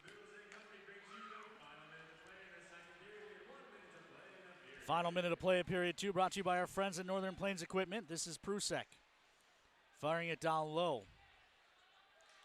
Nolan didn't catch it cleanly. Both teams come full strength. Davidson, shot goes up and over. Far side, Ty James. Able to play it out to neutral, but not much farther. This is Murphy. Falls down, plays it to the middle of the ice. Mallard bench wants a call, but I think Murphy just fell on his own.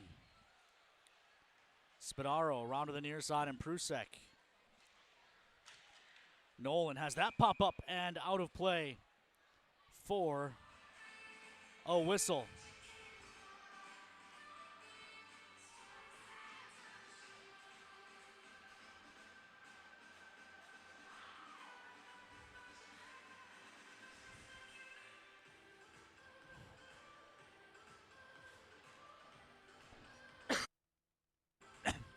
Excuse me. Draw at neutral.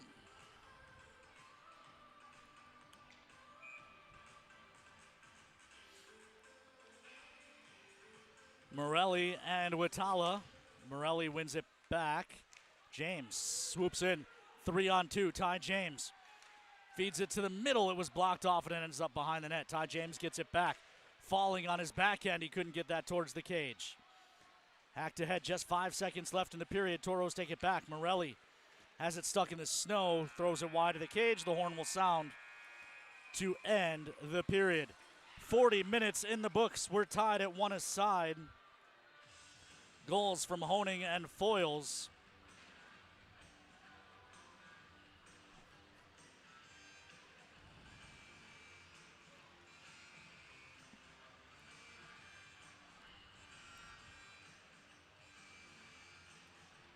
We'll have some chuck-a-puck action here.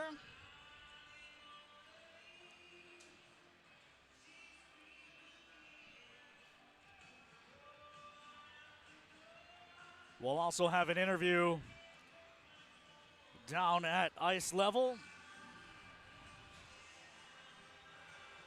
It'll be Presley Davis with the goal scorer, Evan Foyles.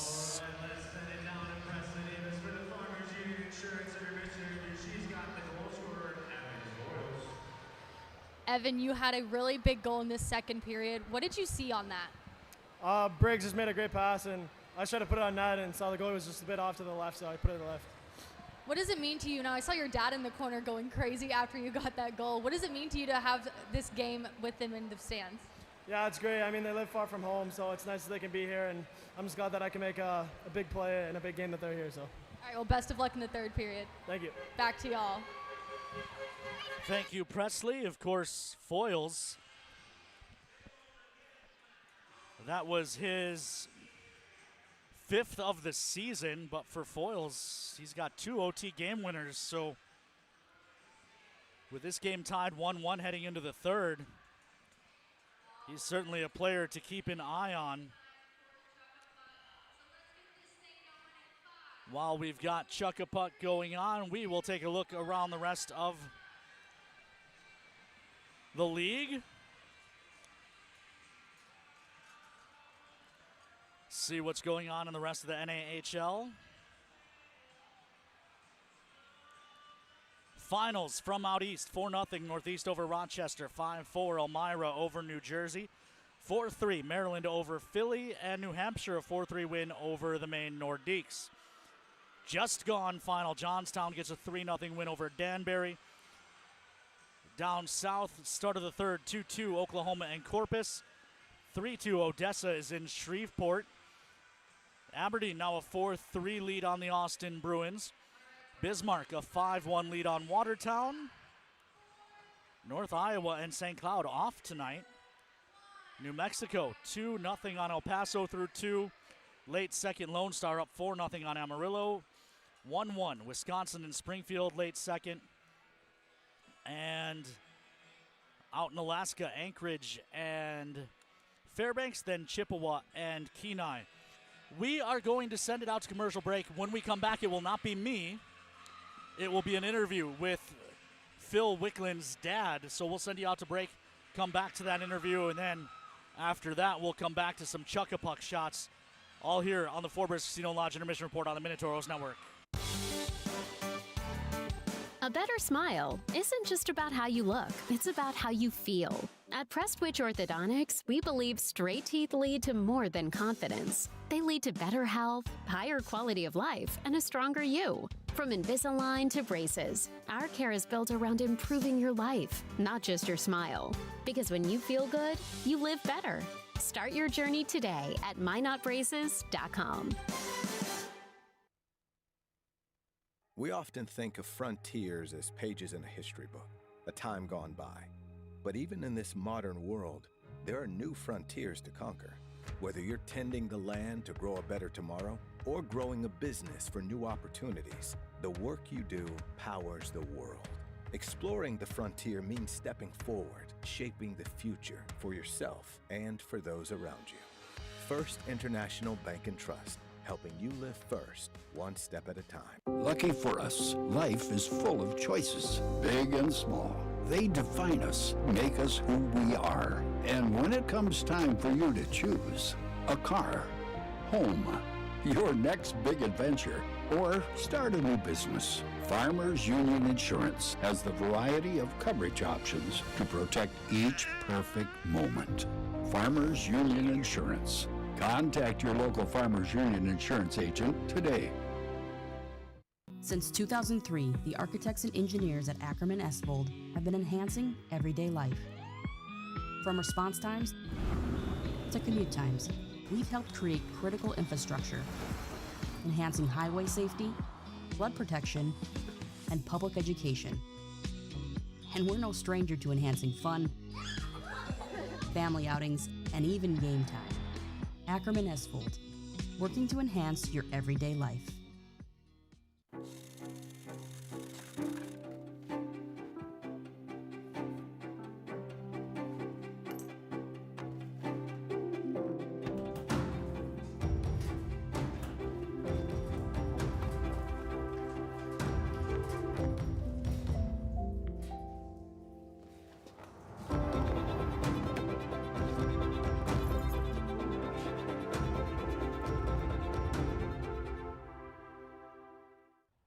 Hey Minotauros fans, welcome to Caves, your home ice advantage for home technology, home convenience, and home entertainment. From game day on the big screens, to smart home upgrades, to keeping your house secure, plus car audio and a huge selection of game room gear and accessories, our team sets you up with a winning game plan. Stop by Caves in Minot or visit us at cavesnd.com. With Caves, you will always be in the game. Go Minotauros! At Northwest Tire, we're part of your community, and we want you to be part of our family. We're about more than tires.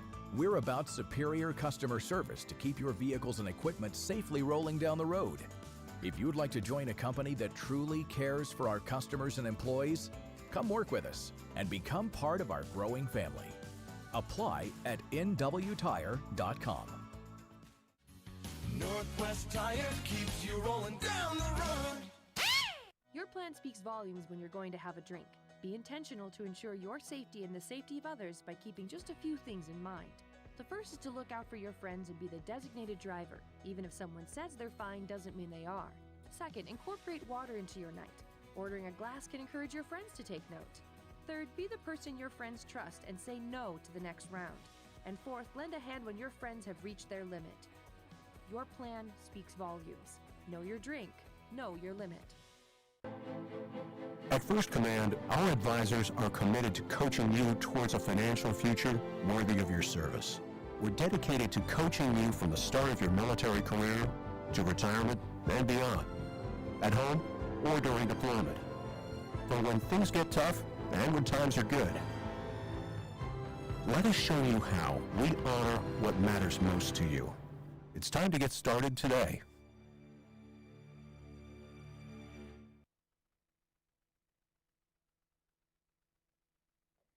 Hello, Toros fans. Welcome to a Family Weekend Edition interview. I have Phil Wickland's dad, Patrick. How are you today? I'm good, thank you. How are you? I'm good. Thank you for asking. Now, you've been here for a couple of weeks. How has it been for you? It's been so much fun spending time with Phil, watching practice, watching games, feeling the atmosphere, and having dinner with pretty many of his teammates so far. So it's been good. How has it been for you to see Phil's hockey journey throughout the years? Walk me through that. It's been fun. He's got two brothers too, so we're a big hockey family at home. So pretty much all of our lives is around hockey. So it's so much fun to follow the three boys through their careers and it's so much fun. Hockey is a great sport. Now, did you introduce hockey to your boys? Yeah, pretty much. It's my biggest interest, so I didn't play for long myself, but yeah, it's so much fun. How has it been, adjusting? I know you've mentioned to me before that you used to be at every game for Phil, every practice. Now that he's in America playing hockey, how has that adjustment been for you? Yeah, it's a big change. Now I only have two boys at home, watching their practice as often as I can, and of course all of their games. But I'm always up in the middle of the night watching his games too, so it's just how I am. And what is that time difference again? We're 7 hours ahead. Oh.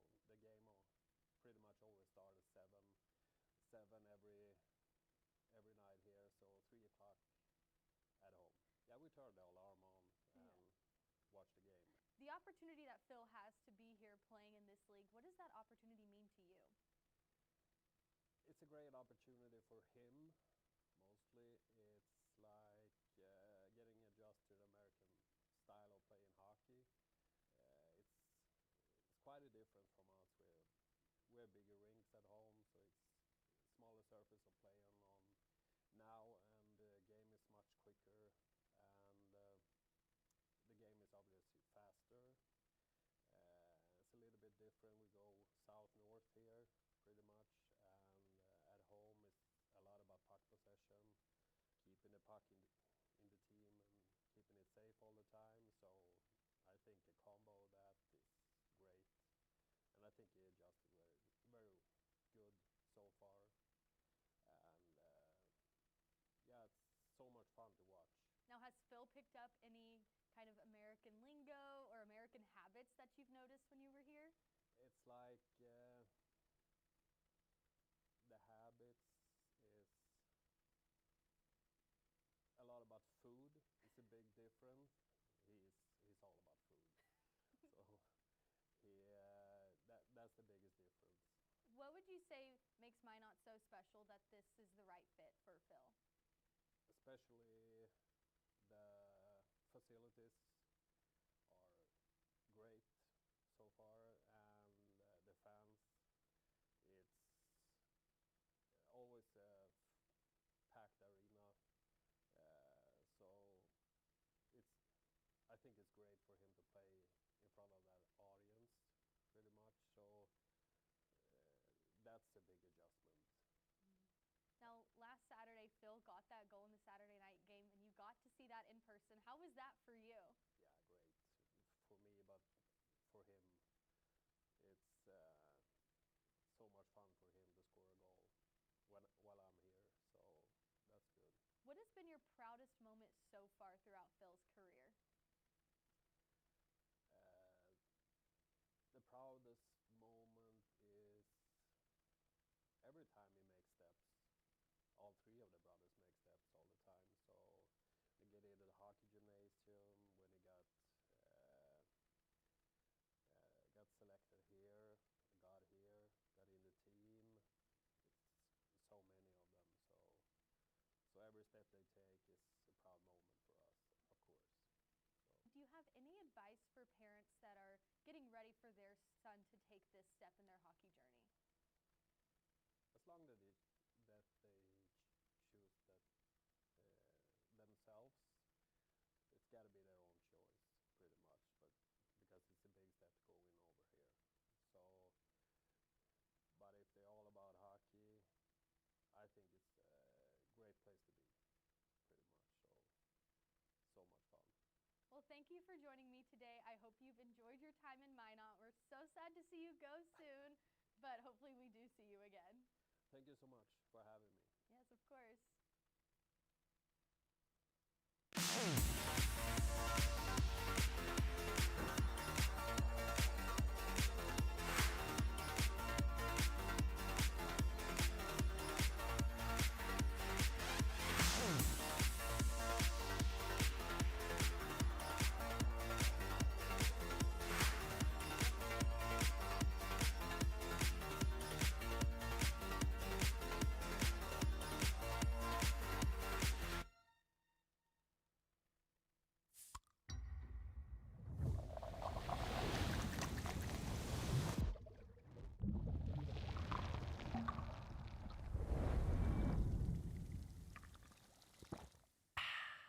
All right, Genty, time to learn the option play. Come on, Coach. I know how to run the option. Applebee's new ultimate trio. Mix and match 3 apps with 3 sauces, like shrimp, boneless wings, onion rings with sweet chili, blue cheese, and marinara. Or wonton tacos, waffle fries, and riblets with honey mustard, ranch, and honey barbecue. Or brew pub pretzels, mozzarella sticks, and waffle. Coach, how many combinations are there? There's over 80,000. Applebee's new ultimate trio. Choose 3 apps and 3 sauces for $14.99. That's eating good in the neighborhood. Our history sets us on our path. From the moment we're born, we begin our walk through life. We learn so we can discover. We find our passion and develop our skills. We build relationships. We start thinking about what we're going to leave behind to those we love. Let our legacy help shape yours. First International Bank and Trust. No matter your place in life, we can help you live first. As far as what Plains Egg has to offer, great pay along with some of the best benefits that I've seen in the job market. The company understands the importance of family and family values. You need to have that time with your children. Plains Ag is 100% family oriented. I love working here, very helpful. There's no problem it feels like we can't solve when we're working together. Go to plainsegg.com, fill out the application, and we'll be in touch with you shortly.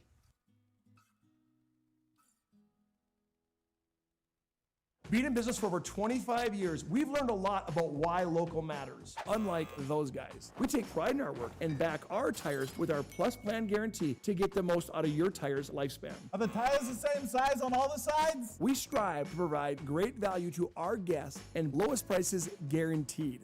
That's not good. Stop at a trusted tire and auto and get a set of tires from people you know and trust, and will even match those guys.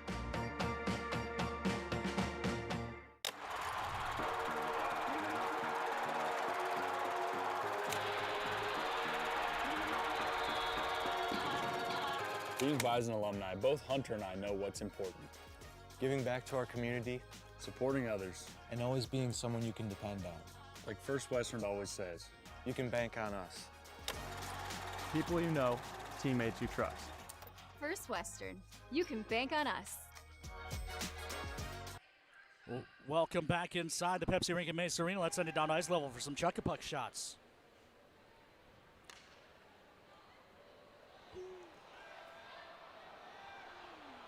All right, Keely, just give it a little bit more power, and I think you've got it.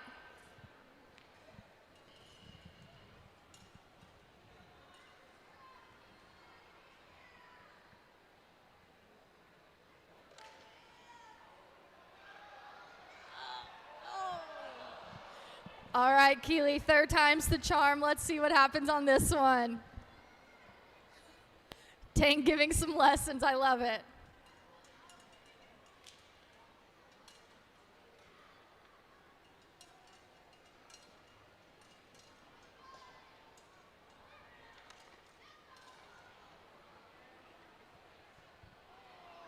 All right, Keely, it's all right. You did awesome, though. Thank you for playing.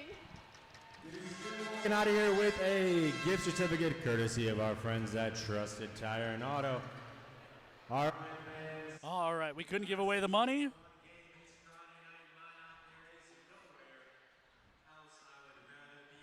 Consolation pot will continue to grow.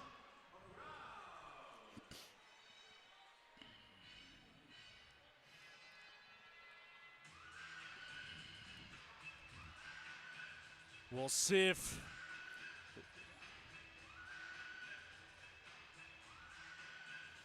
we can give away the money tomorrow night.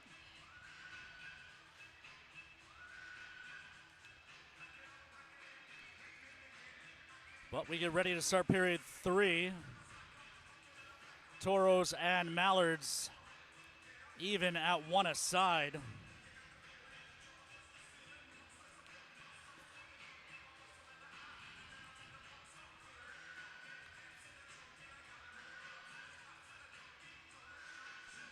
Toros' goal by foils came about 2 minutes and 27 seconds after Cohen Honing gave the Mallards the lead.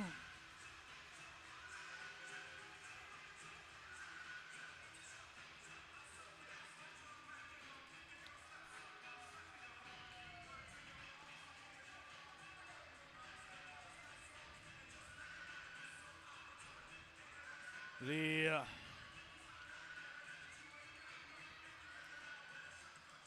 scores around the rest of the division. Bismarck has extended their lead to 5-2 now on the Shamrocks.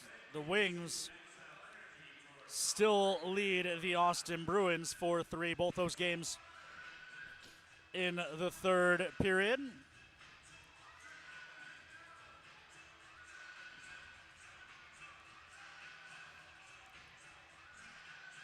We'll start the period 5-on-5.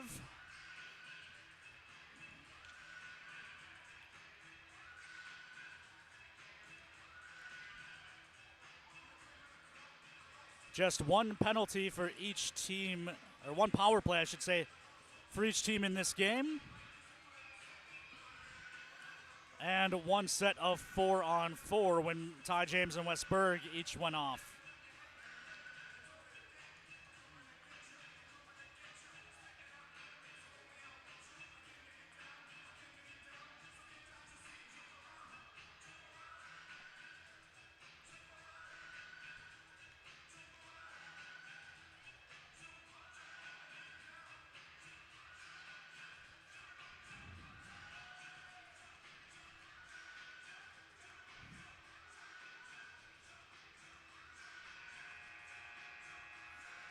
So, here we go. Toros and Mallards enter the third even at 1 aside. You wonder when fatigue starts to become an issue for the Toros. This is rolled down the ice. Prusek with just 10 healthy forwards. Cody Campbell mostly rolling 3 lines. And mixing that 10th forward in as guys need breaks. But sent deep into the Toro zone. Cook out of his net stops this. Banks to the near side. Morelli lost it. That's an offside play, and the whistle goes.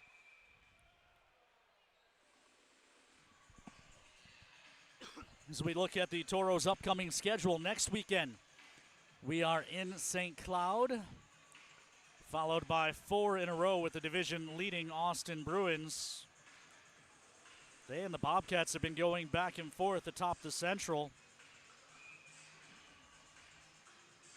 If tonight's scores hold, as Aberdeen's extended their lead to 5-3, I believe the Bobcats will jump back into the division lead.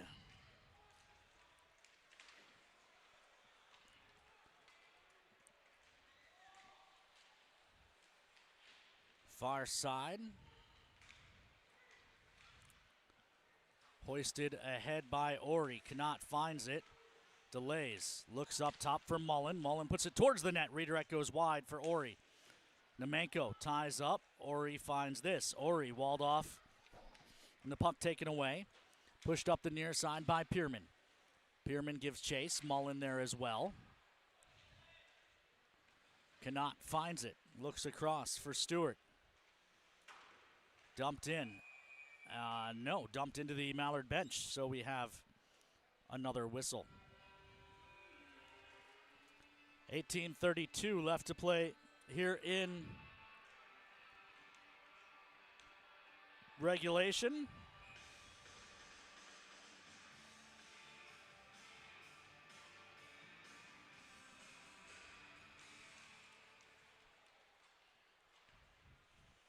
Toros control the draw and play in neutral. Pass up for Rien, mishandled. Spadaro gloves this clear off the glass, hands to Nichols. His shot's blocked to the middle. Foyles couldn't settle it down. Roberts has it poked away. Spadaro finds it. Glass and out for Spadaro. Rien hands to Nichols. Davin Nichols chips it to the far side. Murphy's there first, leaves it. And it is hoisted down the ice. Spadaro inside the Toro zone. Forced all the way back behind the net. Leaves for Foyles.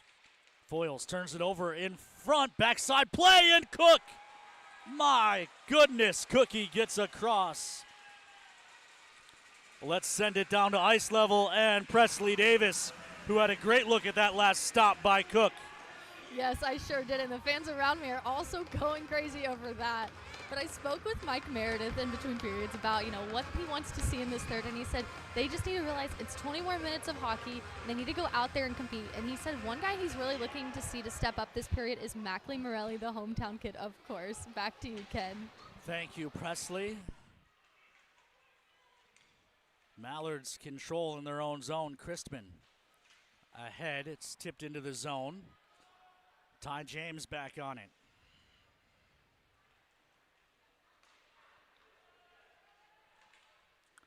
Dumped in.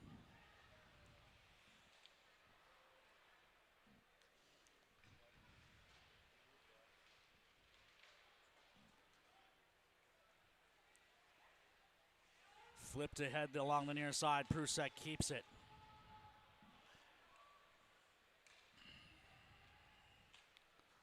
Up ice, Switala. Dumps it in.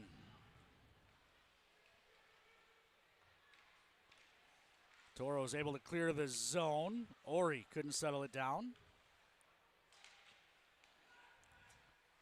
Up ice on the near side. Kuznier rolls it deep. Berg and Dawson. Big hit by Nemenko. And that's going to draw a call. Pierman and Berg go after him. And now Dawson puts Berg down hard, and we've got it, Donnybrook.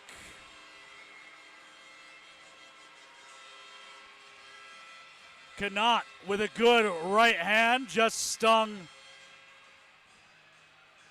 his counterpart in the 17 sweater, Tyler Kuznier. Knott put down hard by a linesman now.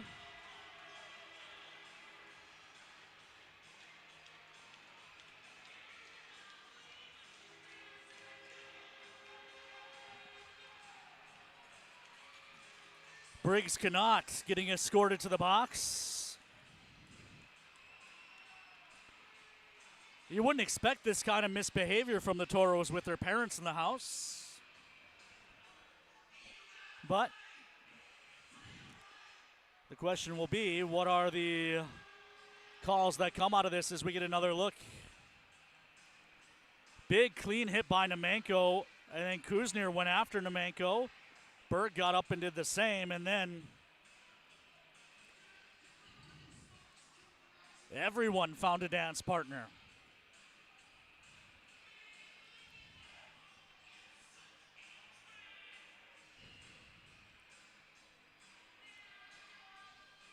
They don't have Nemenko in the box. They've got Dawson and Connaught for the Toros. Are they taking another Mallard or not?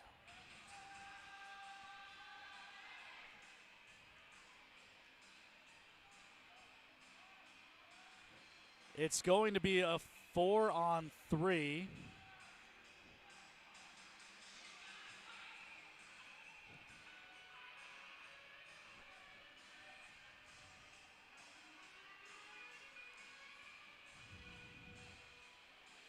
No, 5-on-4.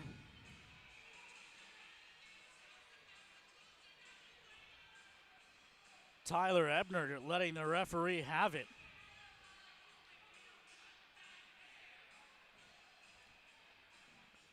So they're going to take the coincidentals down, and it's just Dawson who has his penalty go up on the box.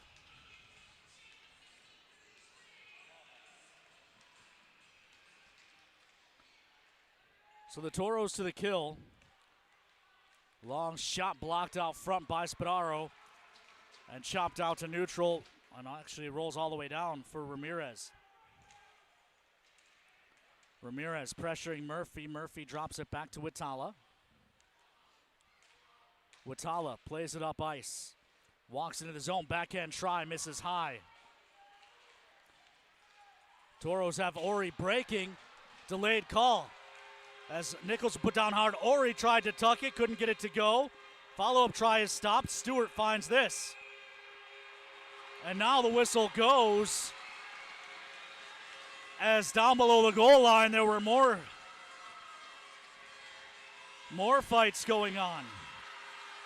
Ty James.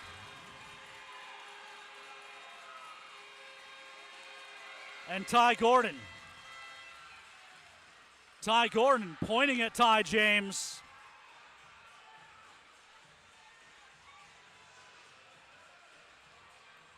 I'll be honest, I followed the puck up to the blue line. I didn't see what happened down low below the goal line.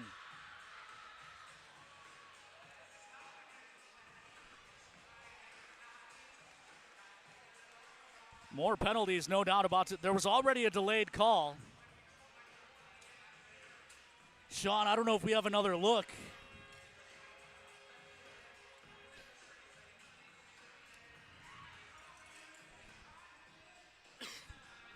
Again, I had followed the puck up to the blue line as the Toros were still attacking. Let's see what we see on the McKenzie Health replay.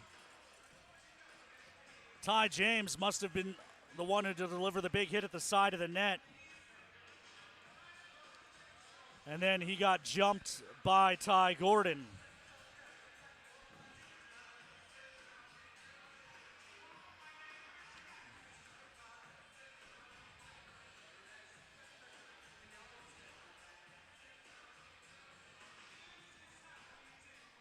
Meanwhile, there's still 952 seconds left in regulation in what is a tie game.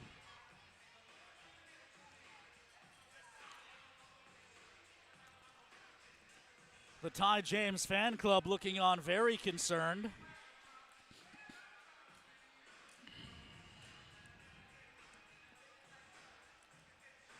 course, here in Minot, the Ty James fan club is pretty much everyone in the building.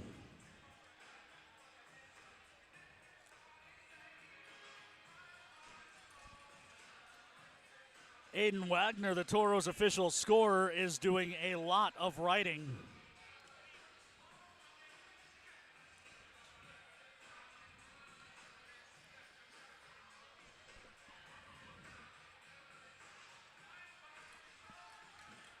We're going to see, we have a look a little bit farther back. Yeah, Ty James delivered a big hit on Honing at the side of the net.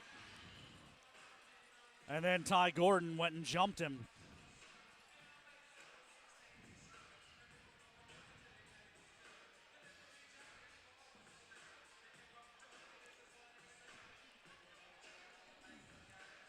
So,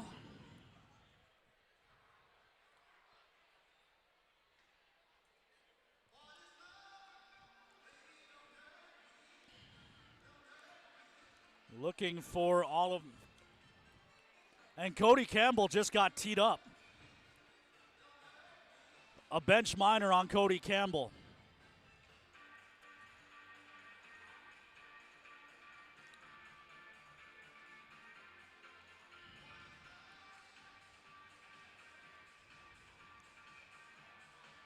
And Cody Campbell was just tossed from the game.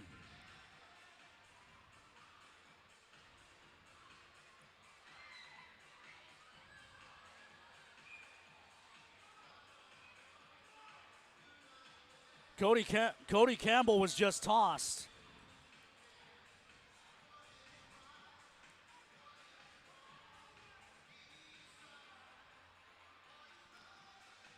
I don't know what he said before he was ejected. I know what he said just now, and I can't repeat it, but still waiting on all of these penalties to get figured out.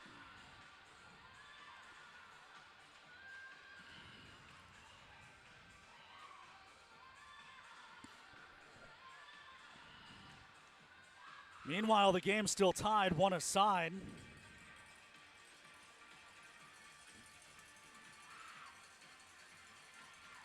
.52 left in regulation.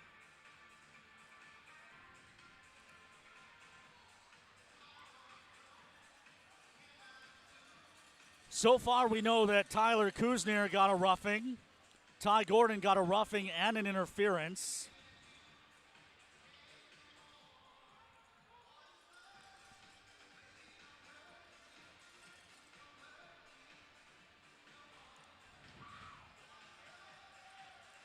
Coming over to the penalty box now is Bauer Murphy.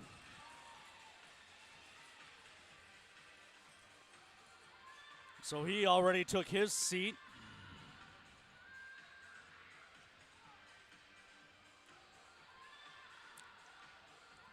Still waiting on what all is going to come out of this. It looks like no extra penalty time is going up on the scoreboard, so the Mallards are going to stay on the power play. I have no doubt that's what had Cody Campbell upset, because there was an initial call behind the play. As that pops up and out of play. Here's an explanation of all the goal Skater number penalties. 17, Tyler Kuzner, 2 minutes for roughing. Penalty on Mallard. Skater number 11, Ty Gordon, 2 minutes for roughing. Penalty on Mallard. Skater number 6, Bauer Murphy, 2 minutes for interference. Penalty on the Minot Minotauros. Skater number 11, Owen Dawson, 2 minutes for cross-checking. Penalty on number 17, Briggs Cannot, 2 minutes for roughing. Penalty on number 2, Ty James, 2 minutes for roughing. And a bench minor unsportsmanlike. Head coach Cody Campbell has been ejected from the game. So,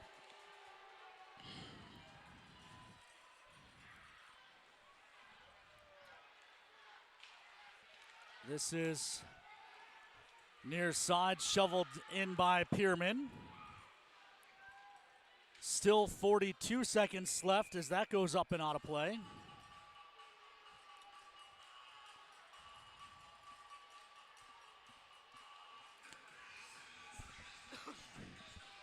.41 seconds left in the Dawson cross-check.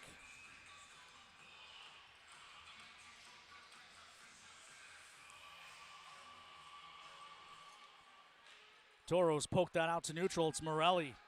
He's going to give chase. Toros are still shorthanded for 35 seconds as Morelli pressures up the ice, but it's picked up by Erickson. Near side, Watala into the zone. Carries it down low, around behind the net.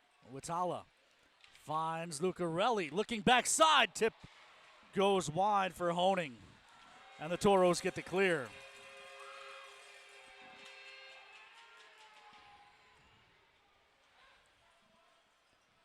Toros come full strength in 3. Watala. In, shot save made by Cook. Rebound thrown to the far side. Davidson to the middle, shot goes wide of Cook's net.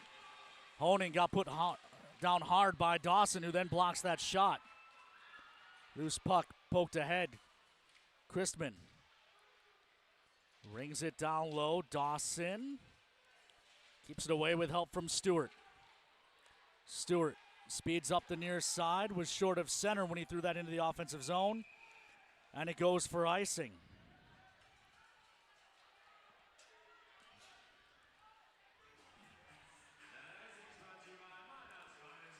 As we get another look, thanks to our friends at McKenzie Health. 13:57 left to go here in the third. Draw to the right of Cook.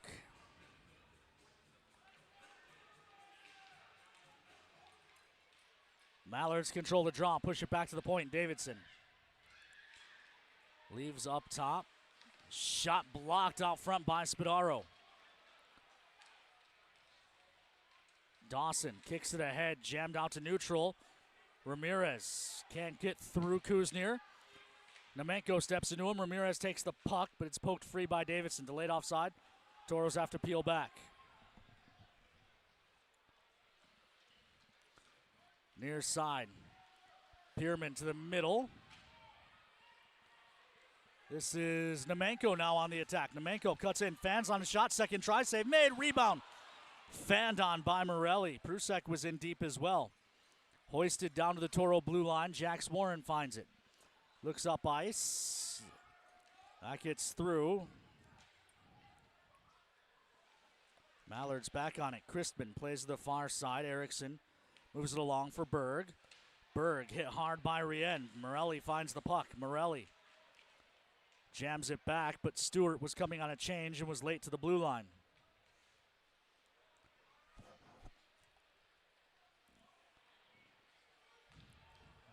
I have not seen Cody Campbell come up from downstairs. Meanwhile, moved along to the far side by Steinhoff, out to neutral. Mullen gives to Stewart, up ice for Connaught, who dumps it deep. Ori stepped into on the far side, puck poked along. Ori tries to shovel it backwards. It's kept at the point, long shot, that skips wide. Connaught will find the rebound in the near corner. Hands down low for Ori, who didn't catch it cleanly. Ori trying to walk out from behind the net. Nemenko there as well. Glass and not out. Good keep by Mullen, who then chops it to the corner. Nemenko gives chase, leaves for Connaught. Connaught rings it to the far side. Domina throws it out to neutral, and it hops on Stewart.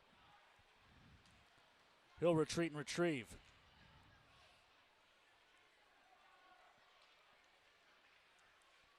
Near side. Foils. Dips through Watala. Looks to drive the net. Foils out front. Poke checked by the goaltender right. Puck put down low. The referee gets in the way. Rien frees it up. Pikich throws it wide of the cage. Blocker to the corner anyway. Rien plays the body. Nichols tries a shot that's blocked. Bouncing puck. Pikich can't settle it down. Mallards control. Davidson starts up ice. Dumped in. Dawson back on it. Comes across the near side and Pikich. Up ice, mishandled by Ramirez, but Morelli swoops in to clean it up. Morelli to the near side and Davin Nichols. Nichols in, shot, gloved and held by Wright for a whistle. All of the players released from the penalty box.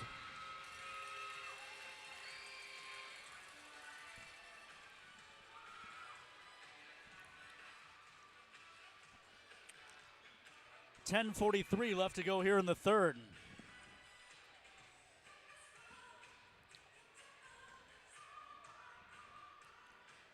Pierman and Morelli on the draw. They're going to toss Morelli I don't know that I've ever seen a game where this many players have been tossed from the draw before the puck was dropped. Ramirez lost the draw. Mallards try the far side. It's Berg up ice.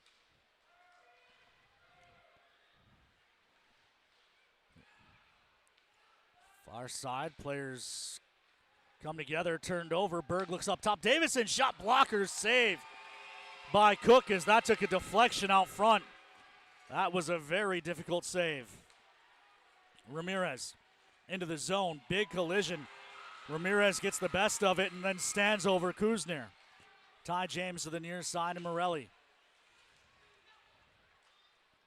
Hoisted down into the near corner. Ty Gordon and Ty James come together. This is flipped ahead. Near side, Ty Gordon dumps it in.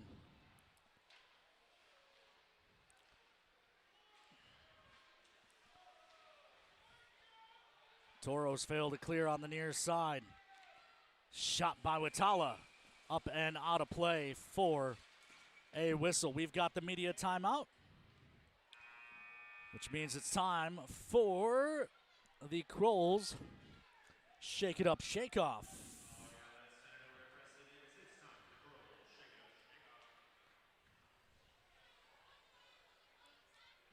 Thanks, Kobe. I have kind of a predicament. We have Ty James Fan Club founding member and Ty's cousin who are going to battle it out tonight. So hit the music.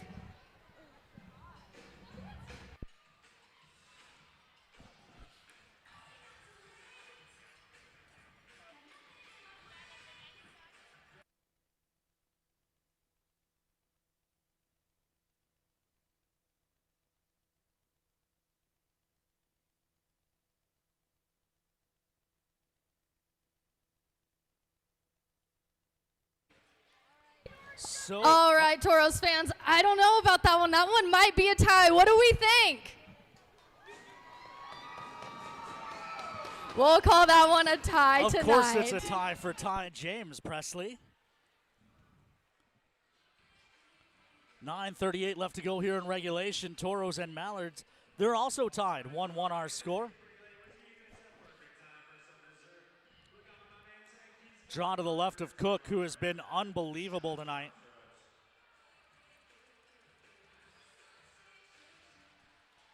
Mallards control. Davidson's shot gobbled up by Cookie.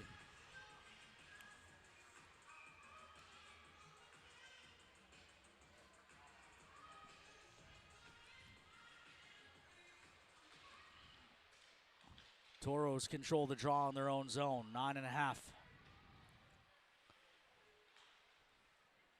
Up ice, that's broken up by Stricker. Toros take it back, Nemenko. Feed for Connaught, taken away, poked free by Spadaro. Bodies come together on the near side, and it's eventually flipped deep into the Toro zone. Jax Warren around to the near side, Spadaro, banks for Connaught. Mishandled. Shot fought off by Cook.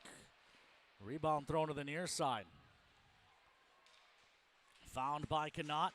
Rolls it ahead. Dances through Chrisman. Connaught. Shot shuttled wide. Far side. Stewart keeps it, but he can't settle it down. It'll be going the other way on the stick of Murphy. Murphy on the attack. Good job getting back by Stewart. Denies the opportunity. Chrisman leaves. Bounced to the near side. Cut off. Stewart tripped down. Delayed call coming. Cook to the bench for the extra attacker.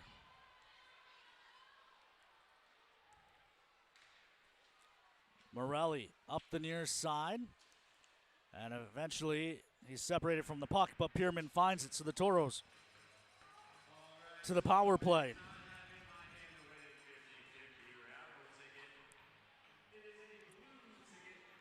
Toros 0 for 1 on the power play tonight.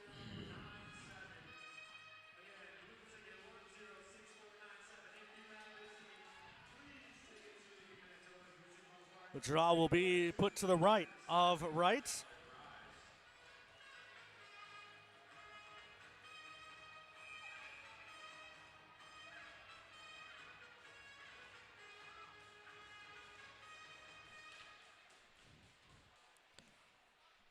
Toros control. This is Ori. This is Ty James with a shot that's blocked to the slot. Nolan couldn't pull the trigger. Touches it back to the point. Cannot. Long shot, gloved and held through traffic.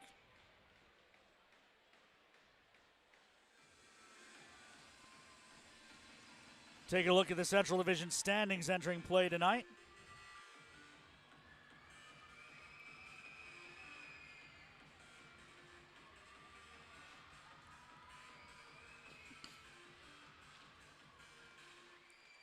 Draw to the corner. Toros find it first. Nolan touches back to the point and Prusek. Prusek gets it back from Cannot. Carries down to the goal line. Looks up top for Ty James. Across to the near side and Cannot.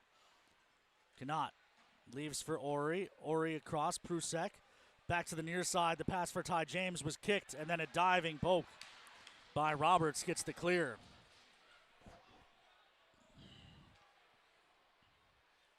Ty James.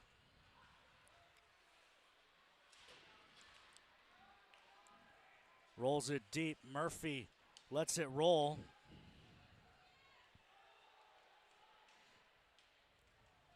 They dig down low.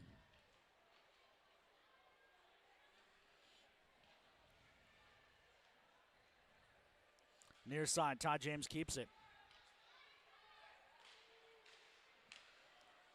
Toros go to work. Far side, Prusek at the hash marks. Up top for Ty James. He mishandles and the Toros are offside.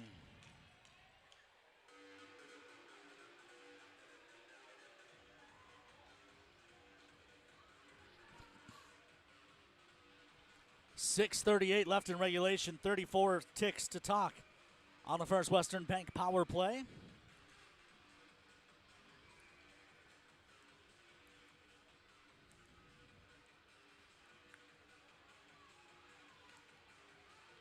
Nemenko on the draw, but it's won back by the Mallards. And they clear it all the way down. Cook out of his net, banks it around to the near side. Stewart. 22 seconds. Stewart mishandles. Roberts takes it away. Dances in around Nemenko. Roberts, good job by the Toros getting back. Toros with numbers going back as Roberts fell down. Morelli hits the brakes. Looks up top for Stewart. Right back to Morelli. Morelli, shot, save made. The rebound was there in the blue paint and the Toros couldn't find it. Just as the Mallards come full strength. 6 minutes left in the third.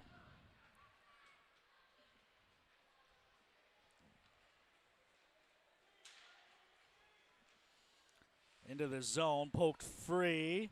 Delayed offside, so the Toros couldn't touch. Now they can, but Watala plays it back to Erickson, who looks across for Crispin. Near side, Berg stepping up was Spadaro. They wave off icing because Spadaro had played the body. Near side, Spadaro gets it. He hoists one out. Rien tied up. Erickson plays ahead on the far side. Watala catches the carom. Mallards into the zone. Watala, shot, save made by Cook. First time I've got to say it all night. Palindrome on the clock, 5:15 to play. But let's go down to Presley Davis for this day in Toro history.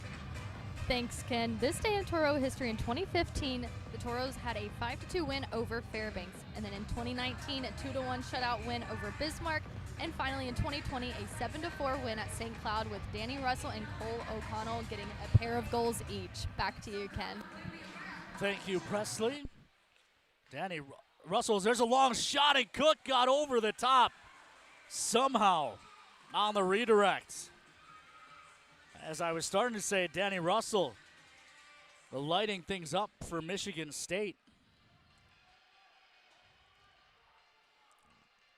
So we get another look at that save by Cook. It's just stuck under his leg pad. Mallards win the draw. They ring it to the far side. Ori lets it roll. Hacked out to neutral. Nemenko couldn't hold on. Lucarelli rolls it in. Cook hands to Prusek. Prusek leaves it for James. Far side, turned over. Ty Gordon turnaround shot, stopped by Cook. Sorry, that was Roberts, not Gordon. Mallards take it back and send it deep into the Toro zone. Less than 4:42 to play. In fact, it's 4:35 at this point. Nemenko. Hands off far side, Ty James. Ty James shot partially deflected, and it fluttered out of the reach of right. Mallards start back the other way. Ty James way behind the play, having to regather his equipment.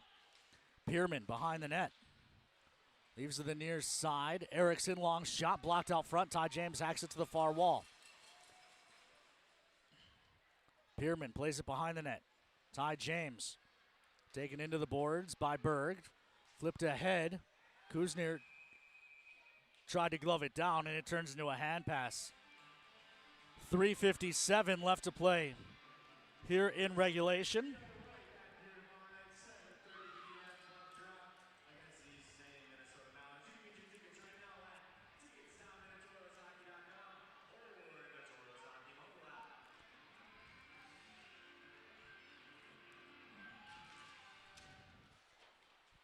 Toros control the draw. It's Stewart. Stewart up ice. He's got Ramirez with him. Stewart shot. Save made. Rebound to the far side. Nolan touches up to the point, and Mullen. Mullen with a long shot. That goes wide to the near corner. Stewart's shot redirected wide as well. Honing chips to the middle of the ice. It's out to neutral. Ty Gordon. Gordon and Stewart back. Good job by Stewart to force Gordon out. Toros eventually dig it out. Stewart into the zone, hands to Morelli, back to Stewart.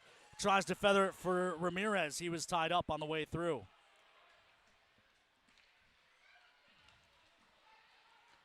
Far side, big collision.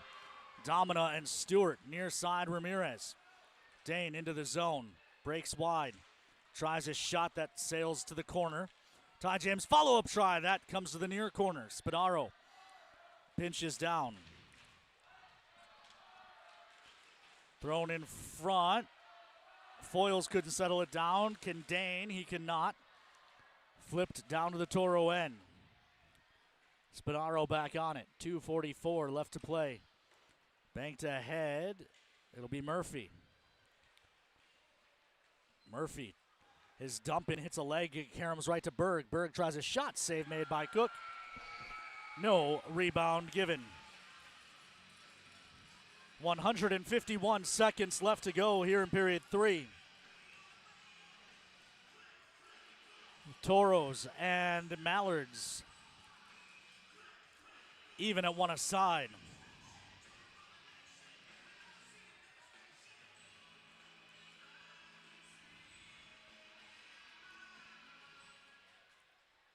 This is a quick shot by Pierman, gobbled up.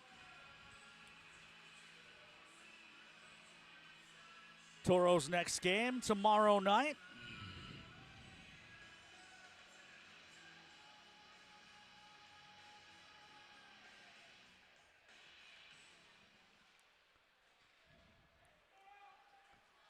This is Rien playing it ahead.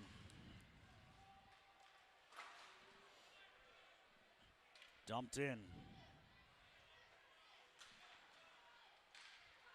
Berg. Sends it in, it's gobbled up by Cook.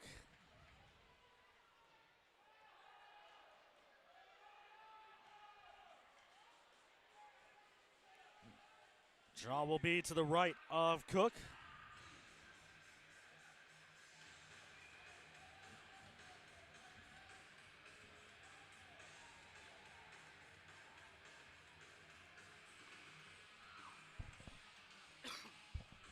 Draw controlled by the Mallards. Chrisman shot gloved and held by Cook.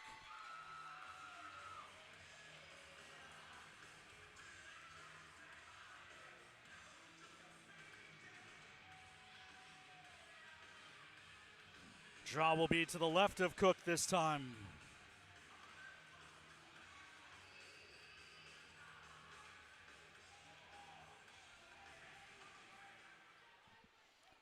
This is Ty James. Ahead, he missed Prusek, and this will go for an icing. Icing's brought to you by our friends at Minot's Finest Collision Center.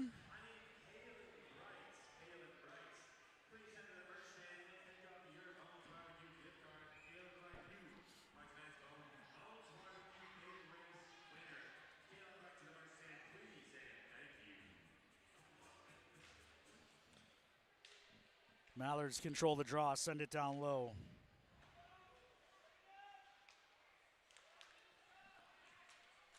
Toros can't gain the line cleanly, so they have to regroup in neutral and just dump it in. Behind the net, Erickson gives it back to Davidson. Honing couldn't hold on in neutral. Morelli can. Morelli hands off to Ori. Ori throws it towards the net blocker. Save, rebound. Hacked at, still loose in the blue paint. Can the Toros get it to go? Mullins, shot blocked. Stewart, his shot's blocked as well. And then thrown on the glass, and this will go down the ice. Not far enough for icing.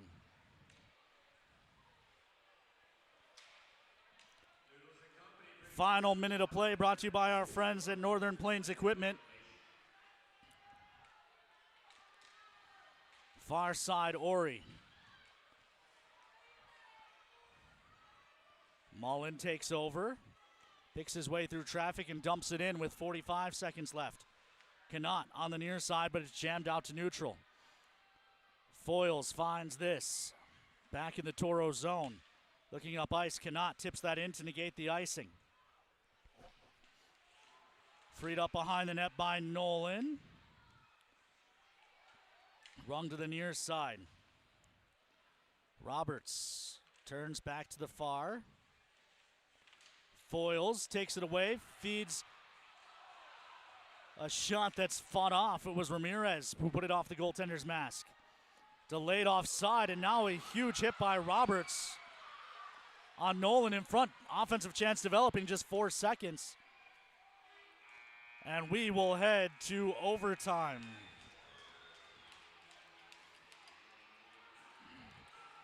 Let's take another look at those last few opportunities. That scramble in front of the Mallards net. Ori was poking, couldn't get it to go.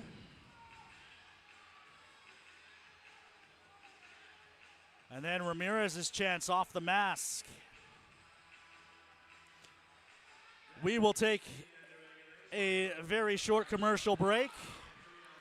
When we come back, we'll drop the puck on overtime here on the Minotauros Network.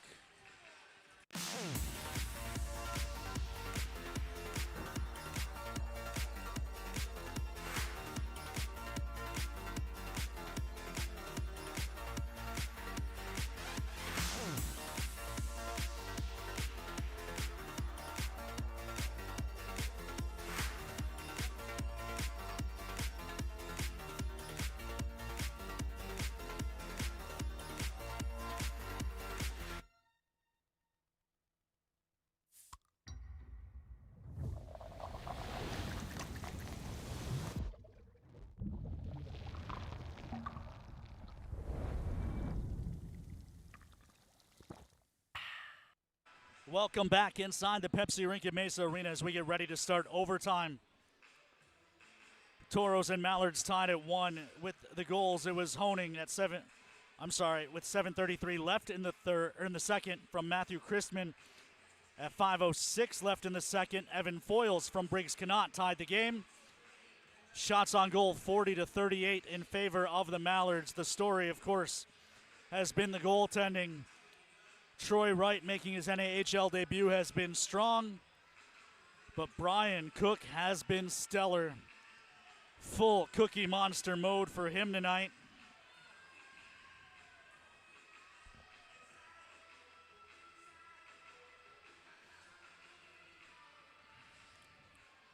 We'll go 3 aside for 5 minutes.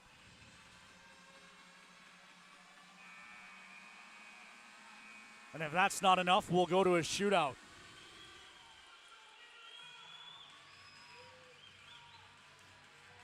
Toros fighting for their playoff lives. The Mallards fighting for respect.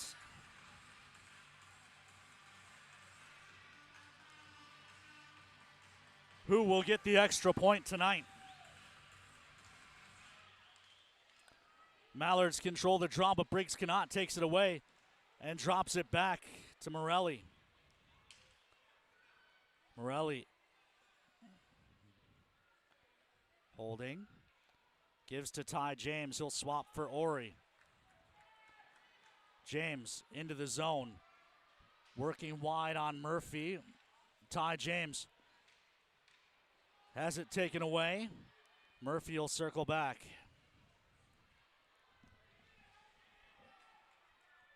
Murphy starts up ice. Long change in overtime as well. Murphy looking to gain the zone. Cannot lost his stick. They've got two alone in front, but the pass was off the mark. Watala forced out to neutral.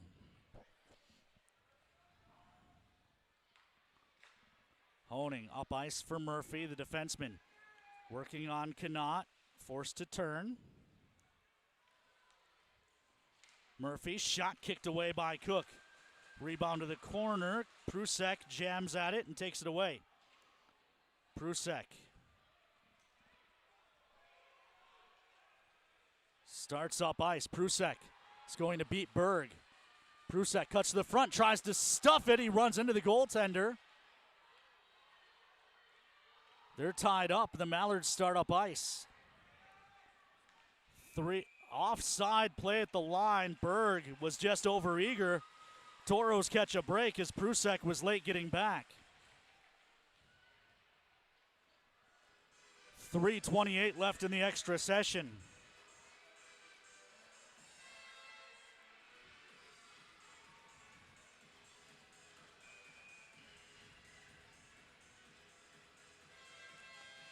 Draw in front of the Mallard bench. Controlled by the Mallards. This is Davidson. Leaves for Berg. Drops it back. Pierman, shot blocked to the corner. Ty James finds it, hands to Morelli.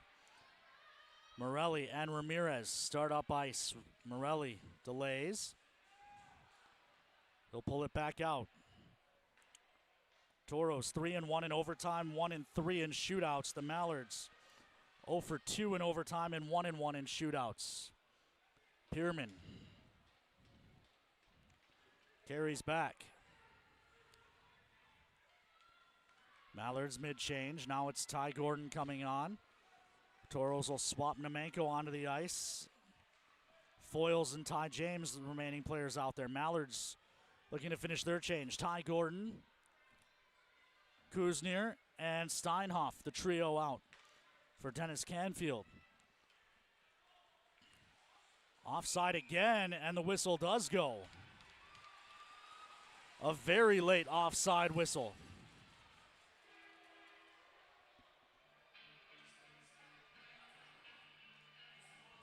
Mallard's bench not happy. Foils on the draw.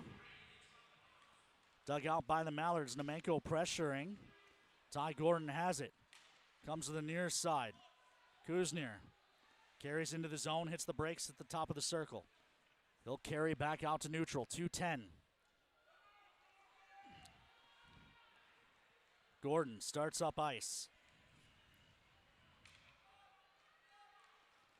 Gordon gains the line, hits the brakes at the circle, poked off his stick by Foils, who then delivers a big hit.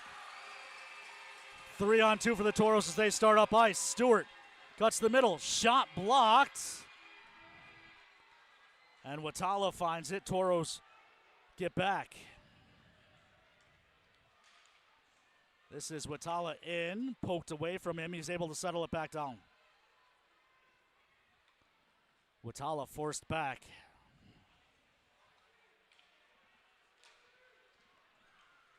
This is Murphy driving the net. I'm sorry, the Mallards do have one overtime win, and Cook just got crushed by Murphy. Bauer Murphy with 1:18 in overtime just ran Cook And the Toros will get a 4-on-3 power play, I believe, to finish overtime. Or they won't.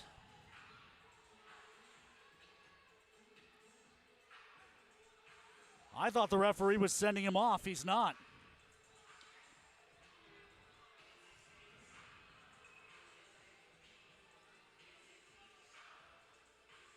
He's pointing towards the penalty box because that's where they're putting the draw.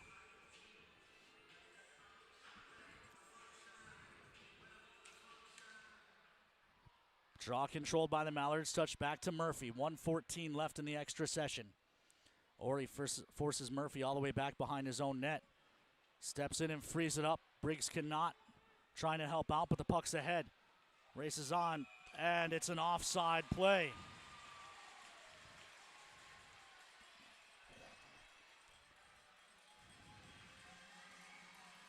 Palindrome on the clock. 1:01 left to go here in the third. Sorry, not the third, here in overtime.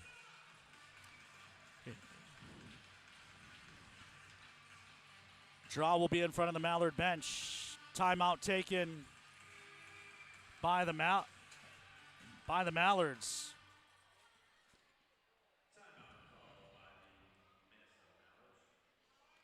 So the Mallards will look to draw something up with the draw in front of their bench. That's near the Toros' defensive zone.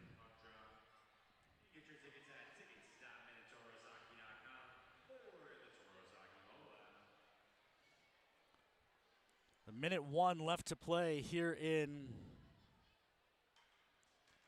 overtime.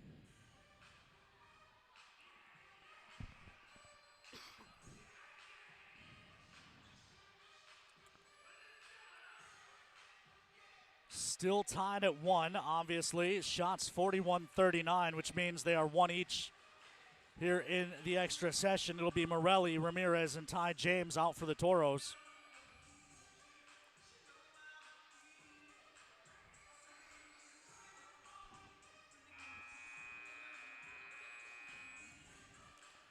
Mallards 1-2 in overtimes and 1-1 in shootouts.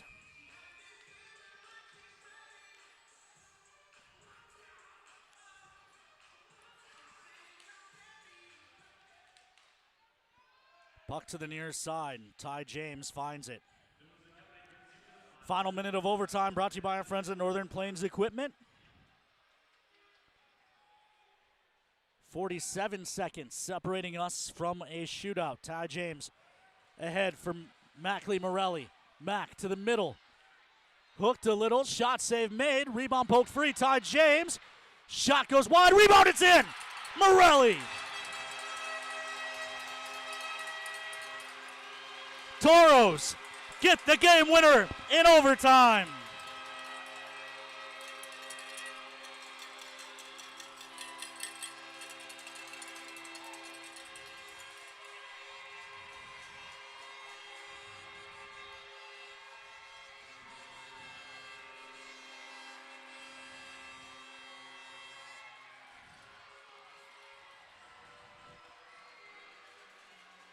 Toros get the walk-off winner.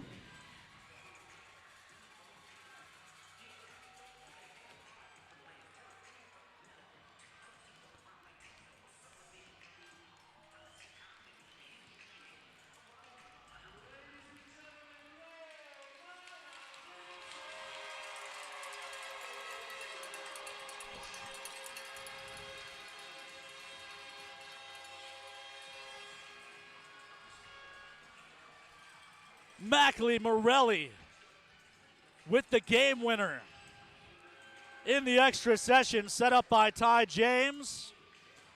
And family weekend is off to a very happy start.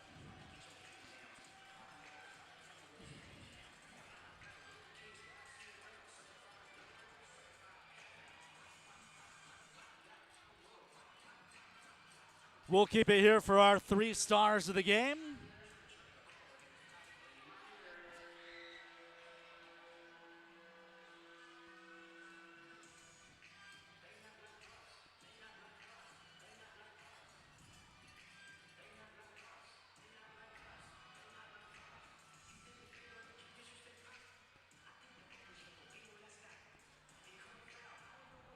I think we have a feeling of who at least a couple of the 3 stars are.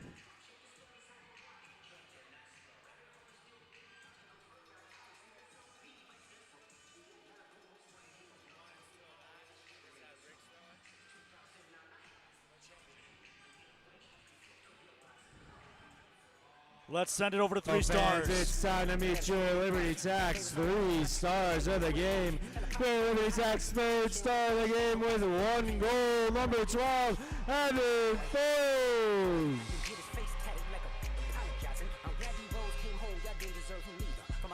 Sorry, that was Briggs Knott with 1 assist. Sorry about that, Briggsy. Your Liberty Tax 2nd star of the game with 1 goal, number 12, Evan Foyle.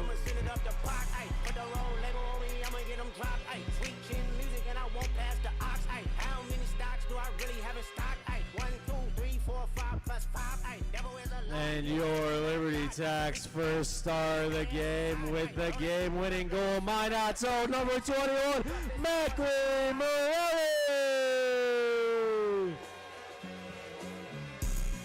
So there's your Liberty Tax 3 stars of the game. We'll keep it here. I believe Presley will be on the bench with Mac. Now, Mac, after that, I saw you coming over here with Dane, and Dane called you Mr. Minot. How does it feel to play in your hometown? Yeah, it's pretty special. All the fans show great support every night, and it's a really cool feeling. What did you see on that goal right there to seal the deal for the Toros tonight? It was just kind of a blur. I think it was Ty rip it off the glass, and lucky bounce came to me, and I was fortunate enough to put it in. All right, well, congratulations, Mac. Thank you. Back to y'all. Thank you, Presley. So that's our Liberty Tax 3 stars of the game. Toros get the win. I know Cookie was originally supposed to be in the 3 stars, but I believe the collision at the end of the game caused an audible. I have a special guest, it would seem, for the post-game show, which is appropriate. As I wanted to get some thank yous. I appreciate all of the congratulation messages for broadcast number 1000. I wanted to thank first my wife, Victoria, who's hiding off camera here, for doing the heavy lifting when I'm on the road with the team and helping build the Toros. Newer fans may not remember, but she worked for the Toros for several years. So helping build this program with us, and for the kids, Lily, Will, and Hannah, for caring enough about my ego to pretend like they miss me when I'm on the road. My parents, Lolly and Pops, well, I'll call them by their real names, Kelly and Arthur Oda, for supporting me as I started chasing this silly dream of mine.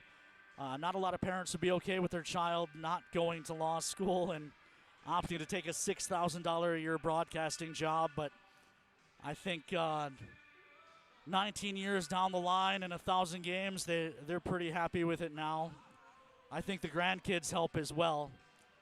I want to thank Brad Porter for taking a chance on me 14 years ago when my career was at a crossroads, and bringing me here to Minot and continuing to be the hardest working owner in sports while providing a space of trust in our staff, both on the hockey side and the business side, trusting us to do our jobs and giving us the freedom to try new things. I want to thank all of the Toro staff over the years, Colin Thompson, Charles C. Burrud, of course, from the early days, so many interns, too many to mention all, but Peter Theodos, who's now with the Austin Bruins, but most importantly, Sebastian Machado, Kellen Thraldson, and Kobe Brault. Kobe and I roomed together on the road for the last few years, and I think this version of the Toro staff right now has pushed me not just to be a better broadcaster, though Kobe certainly has with everything he and Sebastian bring to the broadcast, but they've pushed me to be better at everything I do here for the Minotauros. So truly, Kobe, Sebastian, Kellen, thank you guys a lot. Peter as well, you were the start of that. I want to thank the coaches we've had over the years, all the assistant coaches, but mostly Marty Murray, Shane Wagner, Cody Campbell. You guys have never asked me to pull punches. You let me criticize the players when criticism is warranted. And, of course, to those players, thank you for letting me share your stories. Thank you for the blood, sweat, and tears you have put in to the Cream and Cardinal for the 14 years I have been here. And, of course, last but certainly not least, thank you to all of the fans who have tuned in to my silliness over these 1,000 broadcasts, for embracing me and for helping make Minot home. I think we have so many wonderful fans, but I would be remiss if I didn't name a couple families by name. The Kowitzes, who snuck into the rink at 6 o'clock this morning to put a congratulations banner on the front of the press box and threw us a baby shower when they heard at the Robbie Cup a couple of years ago that we did not have a baby shower yet for my wife, thanks to hockey season. And, of course, prior to them, the Hyatt family, Jamie, Laurel, their sons, Brett and Brandon, for giving me a home before I had a family here and making sure I wasn't home alone on the holidays. You became my adopted family, and you helped make Minot a place that I wanted to be and raise my family, which I get to do now. But whomever you are, as you've listened over the years, I hope as you've listened, whether it was for one period or the roughly 7 million seconds I've been doing this, that I've brought you closer to the game that has given me so much. I hope that turning up my volume has allowed you to turn down some of the noise in your life, if even only for a moment. I hope that I've made you smile, laugh, maybe even taught you an admittedly useless fact, and that I've helped you put your troubles down and find a community here on Friday and Saturday nights all season long. Ultimately, without you tuning in and listening, I'm just a tree falling in the woods. So for Kobe Brault, Sebastian Machado, Edward Neiman, Liv Tosto, Presley Davis, MJ Stevens on camera, Sean Bachhoven on the ones and twos behind me, I am Ken Oda, hoping you've enjoyed the broadcast as much as I've enjoyed bringing it to you. That'll do it for us tonight. We'll talk to you tomorrow night as the Toros go for the sweep of the Minnesota Mallards here on the Minotauros Network.